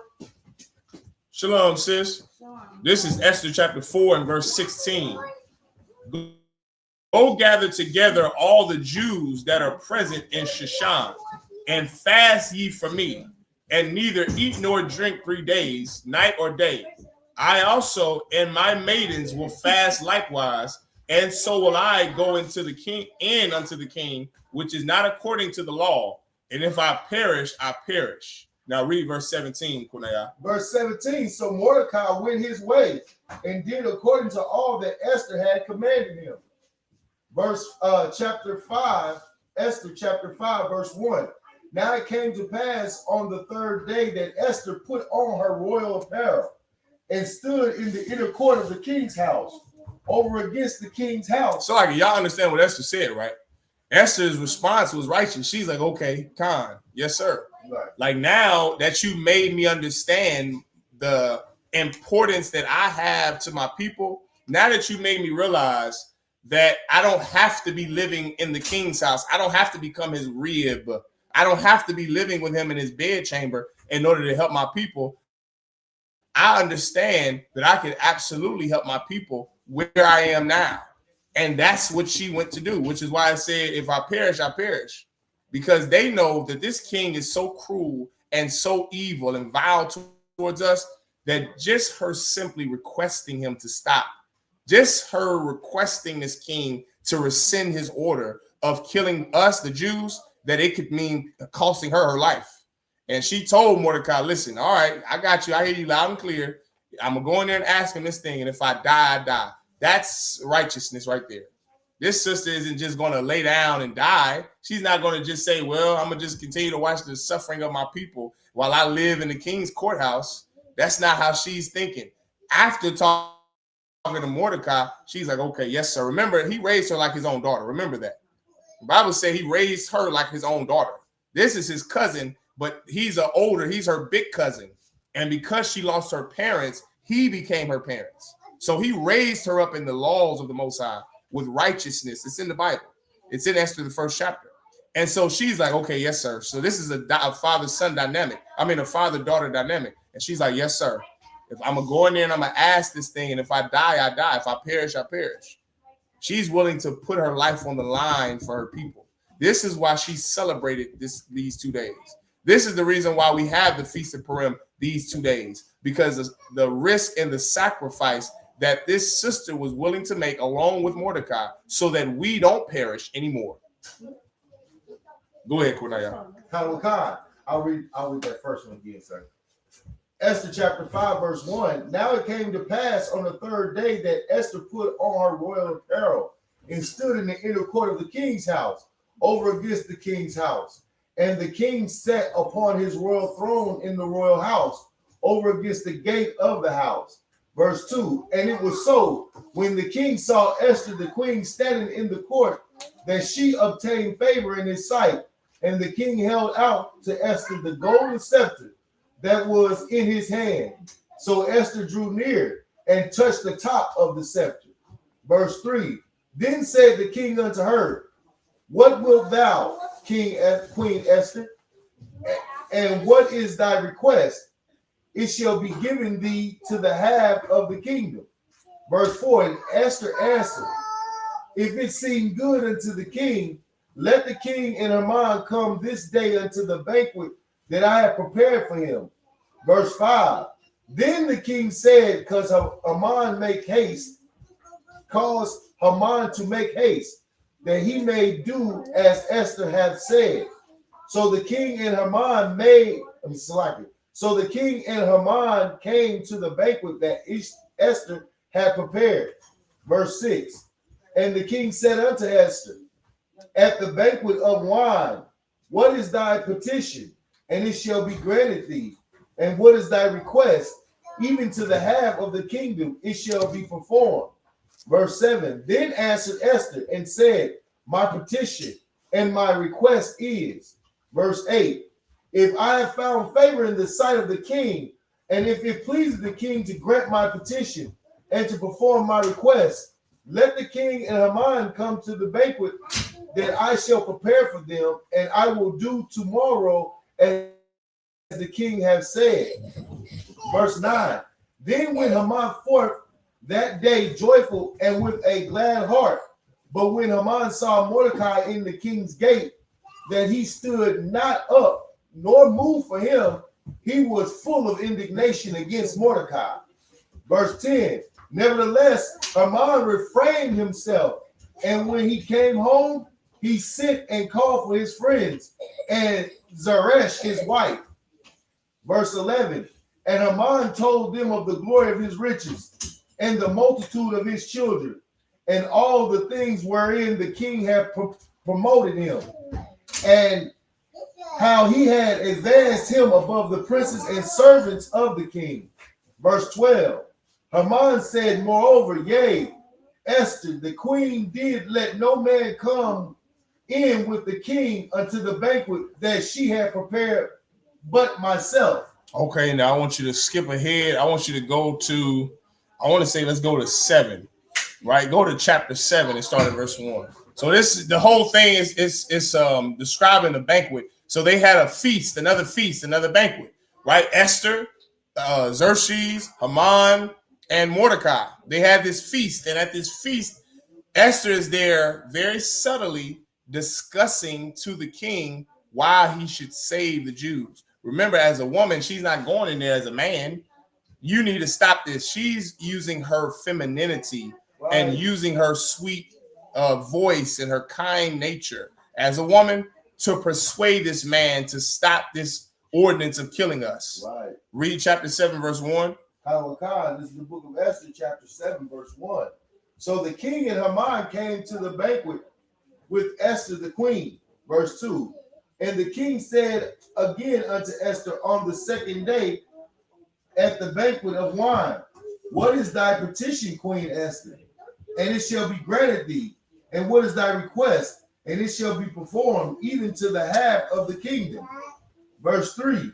Then Esther the queen answered and said, if I have found favor in thy sight, O king, and if it please the king, let my life be given me at my petition, and my people at my request. Verse 4. For we are sold, I and my people, to be destroyed, to be slain, and to perish. But if we had been sold for bondmen and bondwomen, I had held my tongue, although the enemy could not countervail the king's damage. Verse 5. Then the king Ahasuerus answered and said unto Esther the queen, who is he and where is he that durst presume in his heart to do so? And Esther said, the adversary and enemy is this wicked Haman. Then Haman was afraid before the king and the queen. So now he's like, okay, tell me, who is the one that's evil? See, before, this is just like some old dummy that doesn't deserve to be in charge. Right. This cat Xerxes, he's just ruled by lust and emotion. And a man, you can't be ruled by neither one, lust or emotion. You're not a woman, right? You have to be ruled by logic and what's right and what's wrong, what's lawful and unlawful. That's how you're supposed to make decisions, not based off some woman whispered in your ear telling you something. That's how Samson got caught up too. Right. By emotion and lust. Like, come on now, are you a man? As a man now, you can't be foolish and let this woman talk you into Now, I'm not saying Xerxes was foolish for letting the woman talk him into this, but I'm making the point that Xerxes goes one way or the other based on lust or money, based on emotion, money, lust. Like this cat here, remember, Haman was able to get in his head by just giving him money. He said, I'll pay you this much money. I'm going to kill everybody. We're going to kill the Jews. And that cat went for it. Now he's listening to this woman who's saying Haman is the problem, and he's going to kill Haman. Like this cat is just, you don't want to be that way as a man. As a man, you're ruled by your logic, what's lawful, not how you feel, not what looks good, not what makes you feel good. You be ruled by what is right and what is wrong. That's all. Keep going, Q. And so if I make Salakia, so Esther told him, Esther said, well, Haman is the demon. He's the devil. Haman is the problem. He's evil and wicked. That's what Esther said. Keep going. Verse 7. And the king arose from the banquet of wine in his wrath, went into the palace garden. And Haman stood up to make a request for his life to Esther the queen. For he saw that there was evil determined against him by the king. Verse 8. Then the king returned out of the palace garden to the place of the banquet of wine. And Haman was fallen upon the bed whereon Esther was. Then said the king, will he force the queen also before me in the house? As the word went out of the king's mouth, they covered Haman's face. Verse 9. And Harbonah, one of the chamberlain, said before the king, behold also the gallows 50 cubits high, which Haman had made for Mordecai, who had spoken good for the king. Good night. So here they are. This cat Haman, this is so heavy. This right here is heavy. Be quiet. This cat here, Haman, he made the gallows for Mordecai to hang from. God. This cat Haman's plan was for, and remember, all of this was simply for the pure hatred of the Israelites because Mordecai didn't bow to Haman. That's how foolish this was. Ignorant. Be quiet. This is how foolish this was. He made gallows for this brother Mordecai to hang from, and now Haman, the same gallows that he made for Mordecai to hang from, now he's about to hang from. Right. That's called power, young man. That's why it's important to serve the Most High God. That's why it's important to obey the Lord, because the Lord will fight for you. Remember, this cat Haman made the gallows for the brother Mordecai to hang from. Well, guess what? With the obedience to the Lord, this cat Haman now is going to hang from these same gallows. That's going to be the fate of our oppressor in this kingdom. The same oppression they use to kill us, like Planned Parenthood, like the dirty water in Mississippi. I don't think Flint, Michigan, or Mississippi has clean drinking water, right? And hasn't had clean drinking water. The same forms of oppression they use to kill us and hurt us, they're going to die from the same thing. I don't know if COVID-19 was a virus that was made to kill us. I don't know. I don't know if it was even man-made. Who knows? I know this, that the same thing that our oppressor, the devices they use to unalive us, hurt us, that's going to be their fate before Christ returns. That's going to be their fate. They made these gallows for him to hang from. Now he's going to die being hanged from those same gallows simply because he hated God's chosen people. Right. Simply because he was trying to oppress God's chosen people. And now a righteous man, a man named Mordecai, who fought for his people through raising up a righteous girl named Esther to help her people. Now they're going to use the power from the Most High God to eradicate their enemy and the enemy of their people. That's heavy, brother. That's absolutely heavy. This is called real power. Mordecai didn't have to pass a law. Esther didn't have to write anything in the law. They obeyed the Lord and remembered where they came from. And now the bastard who was going to hang him is set to be hanged. Go ahead, Cornaya. God, just if I could, though, I just want it to be known. Oh, please, go ahead. That he made these gallows 50 cubits high. That's 75 feet. Yeah. So he was planning on hanging him for a display. Salakia, how high are the ones that back in the day? How high was those back in the gallows back in the day? I believe roughly 25 feet. Maybe. 25 feet. Damn. 75 is that's extreme. Yeah, though. That's like a 7-story building. Right, yeah. Like you said, it was actually absolutely, that was a good point. That was a heavy point. Yeah. He was hanging this cat. He was going to hang Mordecai for a display. As a warning to the other Israelites to say, this is what happens when you don't do what we tell you to do. Right. He was going to be the literal linchpin for the rest of us. So to show us what you better never do. You understand? Go ahead, keep reading. Oh God. And the gallows 50 the gallows 50 cubits high, which Haman had made for Mordecai, who had spoken good for the king, standing in the house of Haman. Then the king said, hang him thereon. Verse 10. So they hung Haman on the gallows that he had prepared for Mordecai. Then was the king's wrath pacified. They hanged Haman. This king wanted to kill somebody, which is what it's saying, like his wrath was pacified, meaning this king Xerxes wanted to unalive somebody. He was either going to hang Haman or he was going to hang Mordecai. But because of the righteousness of a Black, Hispanic, and Native Indian woman, because she wasn't, well, where you been? Well, how long? Do you think this king would have listened to a crazy bitch like that?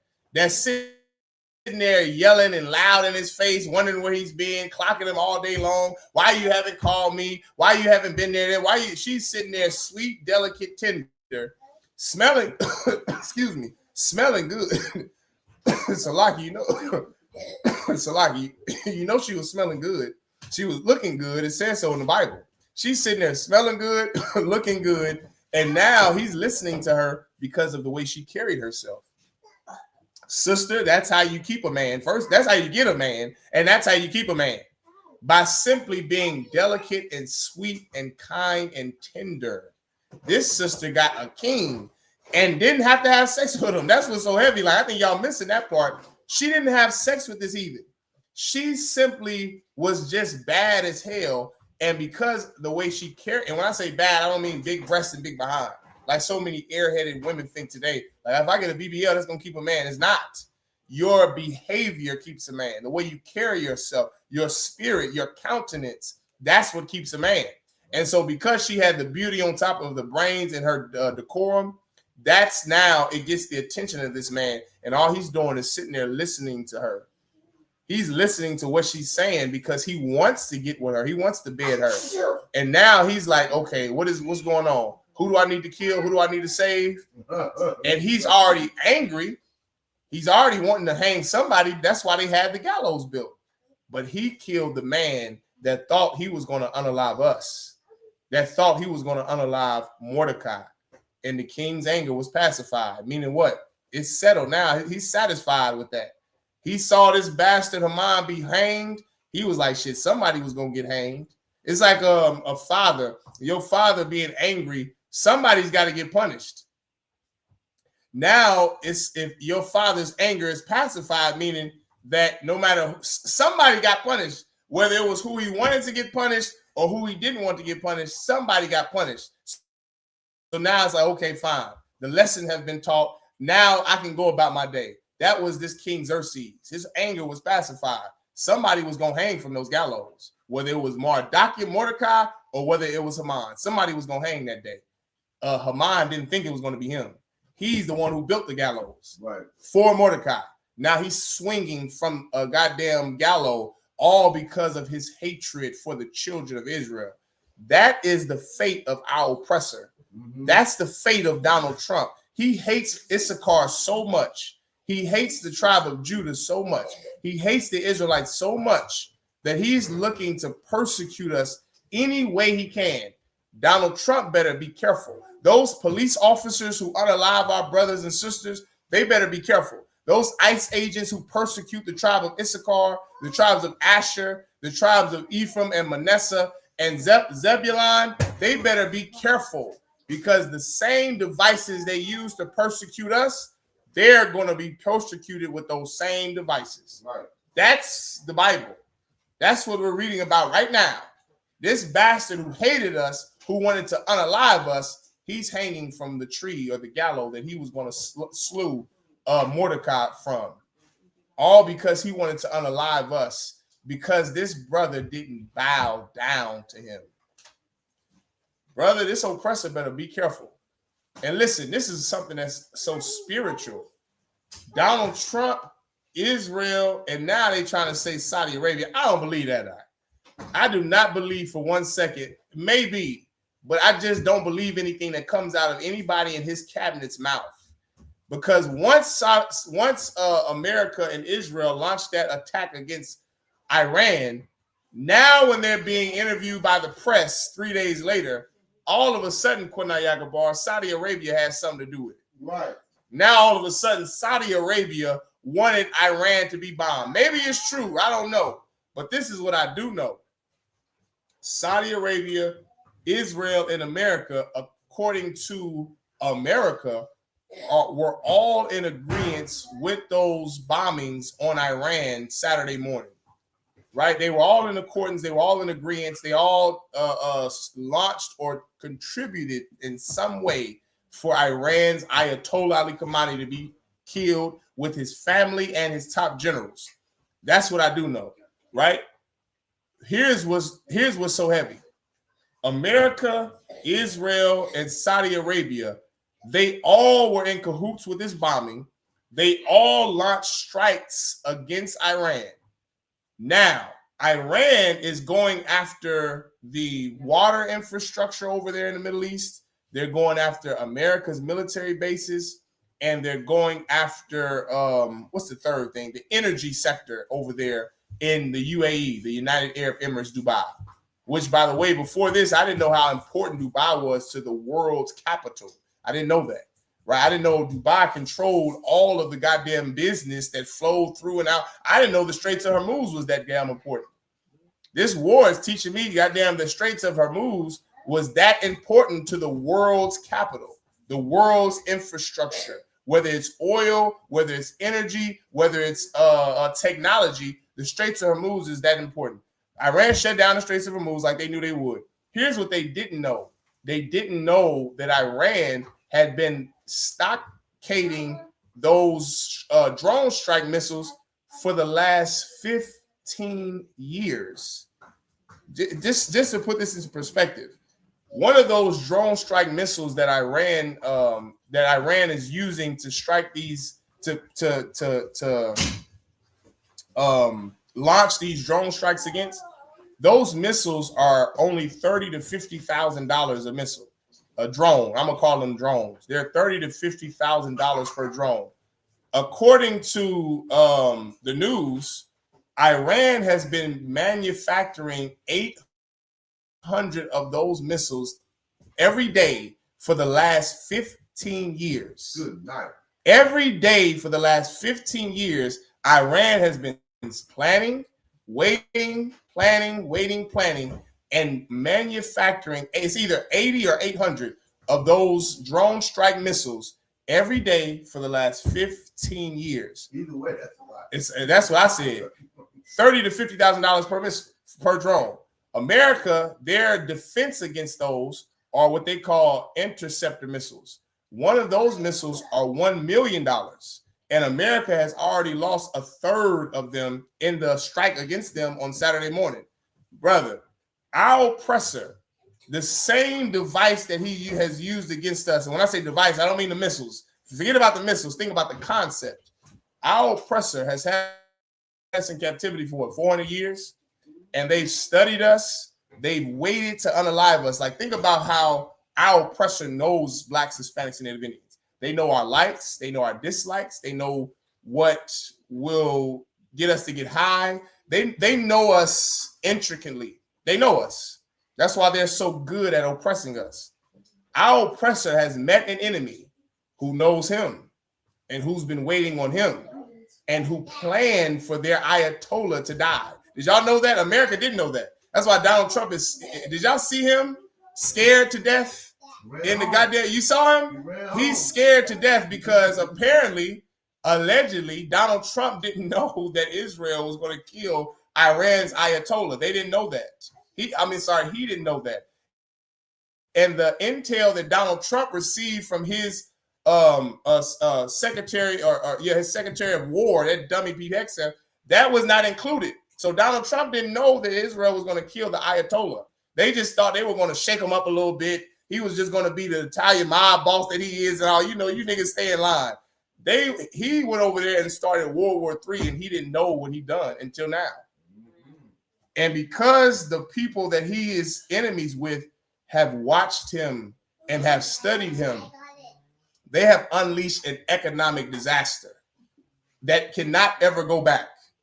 You have most experts that are experts in economy or economics and socio-political geopolitics. They all conclude that what Donald Trump did Saturday morning is the beginning of the end. They said that this isn't like Commander Yahanna brought out that something so heavy. I have never seen my short time in the truth media call it World War III. They always just say this is a proxy war. The media is referring to it as the I.S.U.P.K has always referred to it, World War III. And so now they're saying this is the start. They admit this is the beginning of World War III. And that, what was my last point? This is the beginning of World War III. And that Iran has studied America the same way China has. I'm not going to include Russia. Russia let me down now. Russia, brother, I don't know what the hell they doing over there in Russia. They let me the hell down now. The way these Ukrainians are going toe-to-toe with them, I'm taking Russia off. All those movies y'all grew up with in the 80s with Drago and the Russian bears, and y'all thought the Russians were so tough and so they were the gods of conventional warfare. Those Russians are getting their ass beat by Ukrainian grandmothers right now. So I'm taking Russia off the table. But China, Iran, they have been studying America for the last, 20 years? China, the last 50 years. And they've studied them, and they see their likes, they see their dislikes, they see what the white man here in America, they see how easily swayed white people are with racism. That's why they voted Donald Trump in office. So what's the point? My point is, just like how Haman built those gallows to hang Mordecai, America have used these devices against Blacks, Hispanics, Native Indians to oppress us. Now the hunter is becoming the hunted. Now the oppressor who waited and lied, the Bible said he lied and wait for them. He's lied and wait for us to oppress us. Now he's found a better match. He's found somebody that can go toe-to-toe with him. 800 drone strike missiles manufactured every day for 15 years. Not only did Black people here in America, very ignorantly, people in America, not just Black people, but the reason I said Black people is because that's who I talk to mostly. I hear a lot of Americans Saturday, when we went out there to do those interviews, a lot of Americans were like, oh, this was a quick strike. This ain't nothing. What America did to Iran, it ain't nothing. They always do it all the time in the Middle East. It was just like an everyday business, Quinaya. When you talk to the average American Saturday, remember I said Saturday. When you talk to the average American Saturday, they were like, oh, it's sad what America did, but this ain't nothing.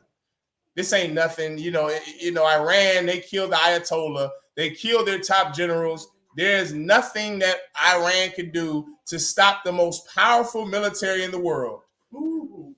But boy, by today, what's today? Tuesday, March the 3rd, they're changing their tune now. Mm-hmm. Now they see with the gas going up 10 cents every day for until this ends, with gas going up 10 cents a day, with not Saudi Arabia, Dubai, with Iran launching those missiles against Dubai and hitting their infrastructure, closing the Straits of Hormuz, they said this is an economic disaster.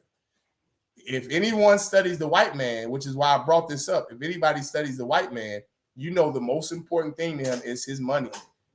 His money is being hurt. This is the beginning of the end. You thought, y'all, I had to walk y'all around because y'all was thinking, oh, where's he going? Y'all, you think that losing lives hurts white people. If Iran sunk all of America's Navy, America wouldn't have cared because the white man doesn't care about life. He's in the Epstein files, killing babies. The white man doesn't care about racial loyalty. He don't care about white, black. He don't care about none of that. The white man cares about one thing and one thing only, and it's his money. And the Iranians studied that for the last 15 years. So the first thing they've done, the very first thing they've done was strike economic. Every strike they hit was an economic hit. An economic. Look up all the bases and everything that the Iranians hit. Just look it up. Everything they hit, economics. It hurts America's economic one way or the other. Economic.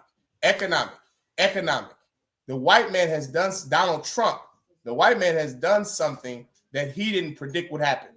He didn't predict that a nation would make them be hurt financially in war.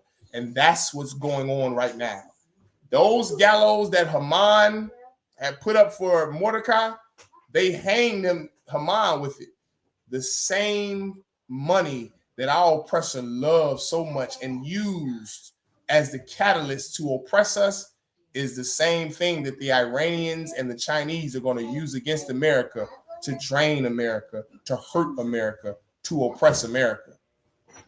Go ahead, Quinaya. You had something you want to say? Just want to correct what I said earlier about normal gallows. They were like 10 to 15 feet. Mm-hmm. And then also, they just did a calculation on what the wars is gonna cost. This ain't even including those spots they hit. Mm-hmm. 210 billion. That's estimated. That's what it's estimated to cost. 210 billion. And this is in 3 days. Oh, true. This is in 3 days. 3 days, yeah. Brother, if this lasts all year, you can only imagine the condition of America. Yeah. You can only imagine. Right? Now let's finish it off. Now let's go to 8 and 8. I'm sorry, no, not 8 and 8. Okay, go to 9 and 1. Let's finish it off. Let's end the Feast of Purim right. All right. We're gonna read now. This is how you got the Feast of Purim. All right, go ahead. This is Esther chapter 9, verse 1. Now in the 12th month, that is the month Adar, on the 13th day of the same, when the king's commandment and his decree drew near to be put in execution, in the day that the enemies of the Jews hoped to have power over them, though it was turned to the contrary, that the Jews had ruled over them that hated them.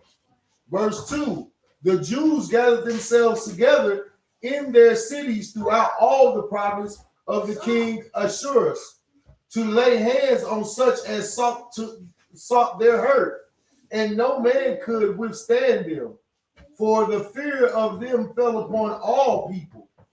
Verse 3, and all the rulers of the province and the lieutenants and the deputies and officers of the king helped the Jews, because their fear of Mordecai fell upon them. Now go down to verse 5. Verse 5, thus the Jews smote all their enemies with the stroke of the sword. Brother, we unalived all the people who tried to unalive us, right? It started with Haman, with that King Xerxes unaliving Haman by the gallows, by hanging him. That is what sparked the whole thing. And then we just continue to go and unalive more enemies, and unalive more enemies, and unalive more enemies with the stroke of a sword. And now you unalive all your enemies. What you do now? Now you celebrate. After you unalive all the people that sought to unalive you, now you celebrate. This is what Purim is.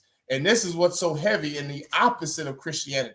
This is in contrast to the Christian church about love, and God is all love and kind. Brother, our high holy days are because our enemies are dead. Right. Because we slaughtered our enemies with the help of our God. That's right. It don't have nothing to do with loving everybody, kissing everybody. The reason why we are here for Purim, for Hanukkah, for Passover, April 4th, is because our enemies are dead. Because God slaughtered our enemies and we slew them. That's the reason why we're celebrating. We're Kwam Yashala and drinking, and La Yashala and marching and drinking, all because our enemies were slain by the hands of our sword, by the tip of a sword, by our hands, by the hands of the Most High God. It's not because we hugged them and we all came together and were equal. It's because we slew our enemies for trying to hurt us. That's why we're celebrating Purim. That's why we're celebrating Hanukkah. That's why we celebrate Passover. That's the reason why we do it, because we're commemorating our effort in slaying our enemies so that our people could live, so that we can receive justice. That's what we're doing here today. Now, skip me to verse 27, Kunaya. Verse 27? Yeah, 9 and 27. Kanawakai, sir. Esther chapter 9, verse 27.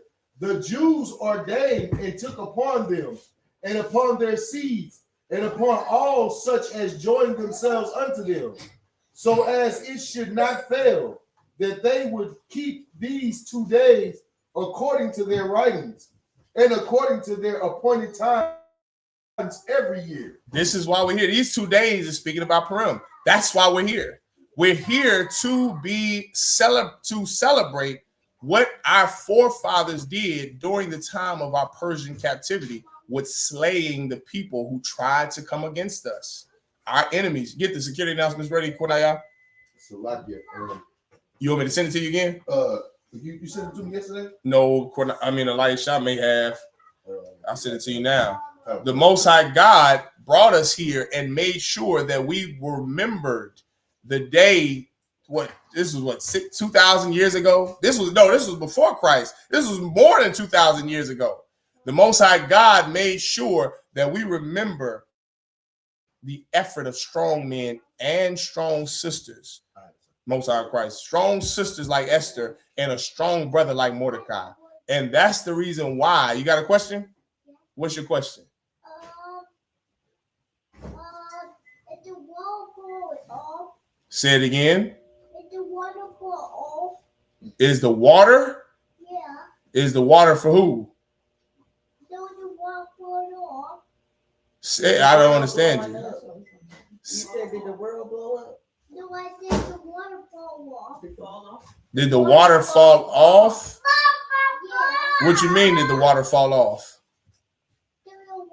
Don't you twist in the water? Who slipped in the water? Like the rectangle fall off with the water. Well, I'm gonna tell you this: the white man is gonna slip. I'm gonna tell you this: give him a hand. The white man is gonna slip on his own blood when Christ returns. Our oppressor, and in the kingdom of heaven, we're gonna have a new high holy day where we celebrate the slaughter of our enemies. Our oppressor is gonna slip not on water, son. He's gonna slip on his own blood. There's gonna be so much blood here because Christ is gonna unalive so many white people in America and on this earth that have sinned against God and have slaughtered God's people. This oppressor has been a terrible power, and he has absolutely been cruel to us. And because of that, God is going to give us justice for it. God is going to give Blacks, Hispanics, and Native Indians justice for the cruelty we suffered under our oppressor. Our oppressor ain't going to slip on water, but he absolutely will fall and slip on the blood of his own self because he's been cruel to us, because he has unalived us, because he has separated our families, enslaved us, and destroyed us. Our oppressor will meet his match. He will meet his match. It ain't the Iranians. It ain't the Russians. It ain't the Chinese. They're going to hurt him, but they won't hurt him the way God is going to hurt them when Christ returns. Go ahead. You had a question? Go ahead. Yes. Give me that if you don't mind, Kunaya Gabar, in the book of Revelations real quick. Give me that that the blood shall reach the horse's bridle. You seen horses, I know, son. You remember how high? Remember when we were in Louisiana and you remember seeing Showtime? Oh, you may have been a little younger. You was about his age. There are horses that are 18 hands tall, and their reins are what's inside that bit that's in his mouth. Those reins extend from that bit that you hold when you ride the horse. If the horse's mouth is 18 hands high, the blood that's going to reach the horse's bridle, that's how high it's going to be, how deep it's going to be. That blood is going to be coming from the blood of our oppressor, because our King Christ is going to slay him for his cruelty against us. And then in the kingdom of heaven, not only will we celebrate Purim, the slaughter of the Assyrians for trying to unalive us, Not only will we celebrate Hanukkah, the slaughter of the Greeks who tried to oppress us, not only will we celebrate the Passover, the slaughter of the Egyptians who oppressed us, we're going to celebrate a new high holy day then. We're going to celebrate the slaughter of the white man for oppressing us and being so cruel to us. You got that, Kodaya? It's in Revelations. I'm in Revelations, but I can't. The horse's bridle. Look up horse's bridle. I did. It didn't pop up. The Bible says that the blood is going to reach the horse's bridle. Yeah, I'll get it for you right now.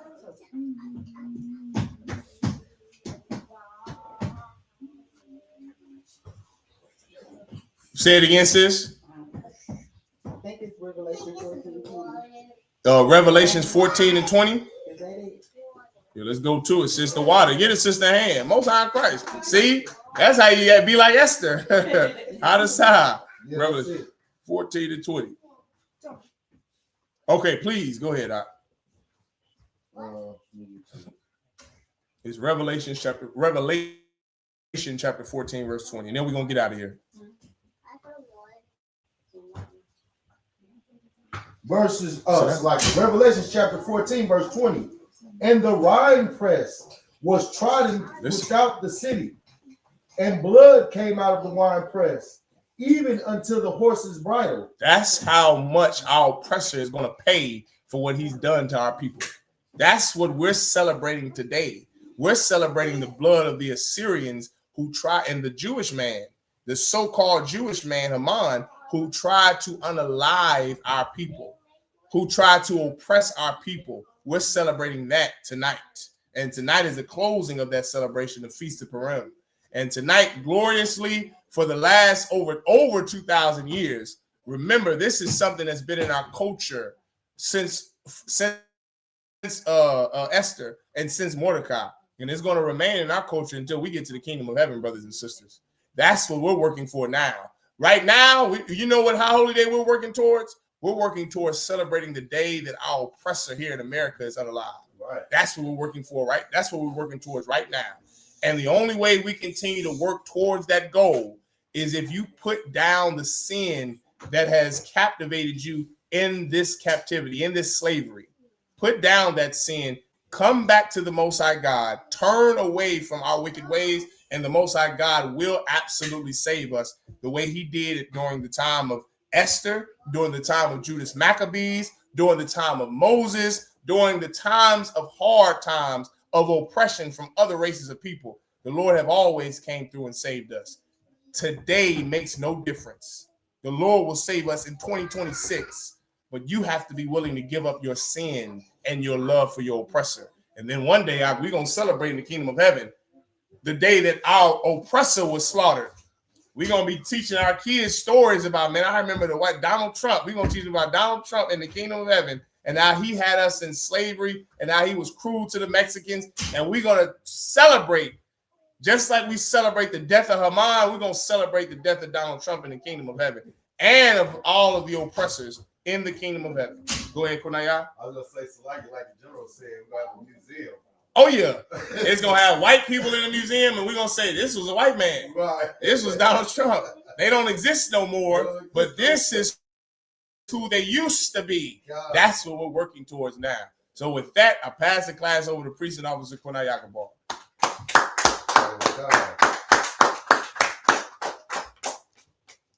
These are I.S.U.P.K security announcements.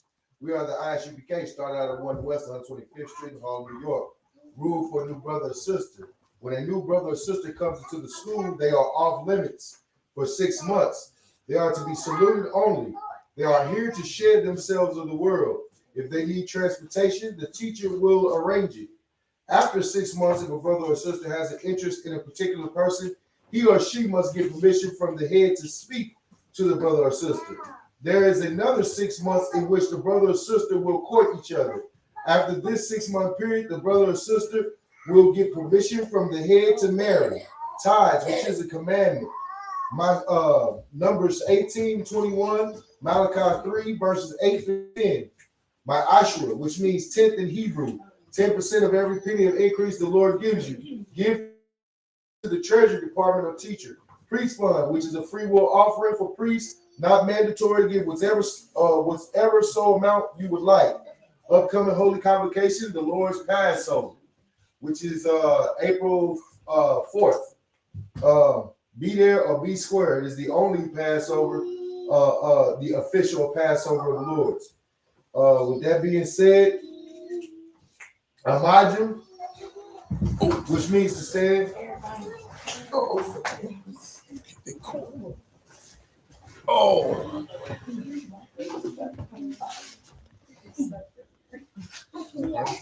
We're gonna give one courtesy salute to the brothers. Amajim Shabbat. Barak, Amajim, Barak. Yahanna Shemel Shah, brother Thumb. Sar. No, Yajimatah. Yajimatah, Salaki. Sar, which means to turn, face the sisters. We're gonna give one courtesy Men of salute. Israel. Men of Israel. Turn and face the sisters. We're gonna give one courtesy salute to the sisters. Men of Israel. Amajim Shabbat. Amajim, Barak. Yahweh Shamar Alathan by Hashem Yahushua. Yahweh Shamar Alathan by Hashem Yahushua. Yajimatah, dismissed. Shalom, Israel. It's that time again. The I.S.U.P.K. under Commanding General Yahanna presents the Lord's 57th Annual Passover. That's right, the Lord's 57th Annual Passover, April 4th, 2026 in Houston, Texas. All Black, Hispanics, and Native Americans are commanded to observe the Lord's Passover. This will be the biggest Passover to date. You do not want to miss this. Fresh lamb, fresh wine, and bitter herbs as commanded by the Most High. Only $200 per person ages 17 and up. The biggest event of the year. There is only one Passover, and it's under Commanding General Yahanna. See you there, Israel. Shalom. Nobody else there to compare to. Train for war, men of war, and warlike apparel. Prefer our leaders, can't get between us. Watch where you stepping.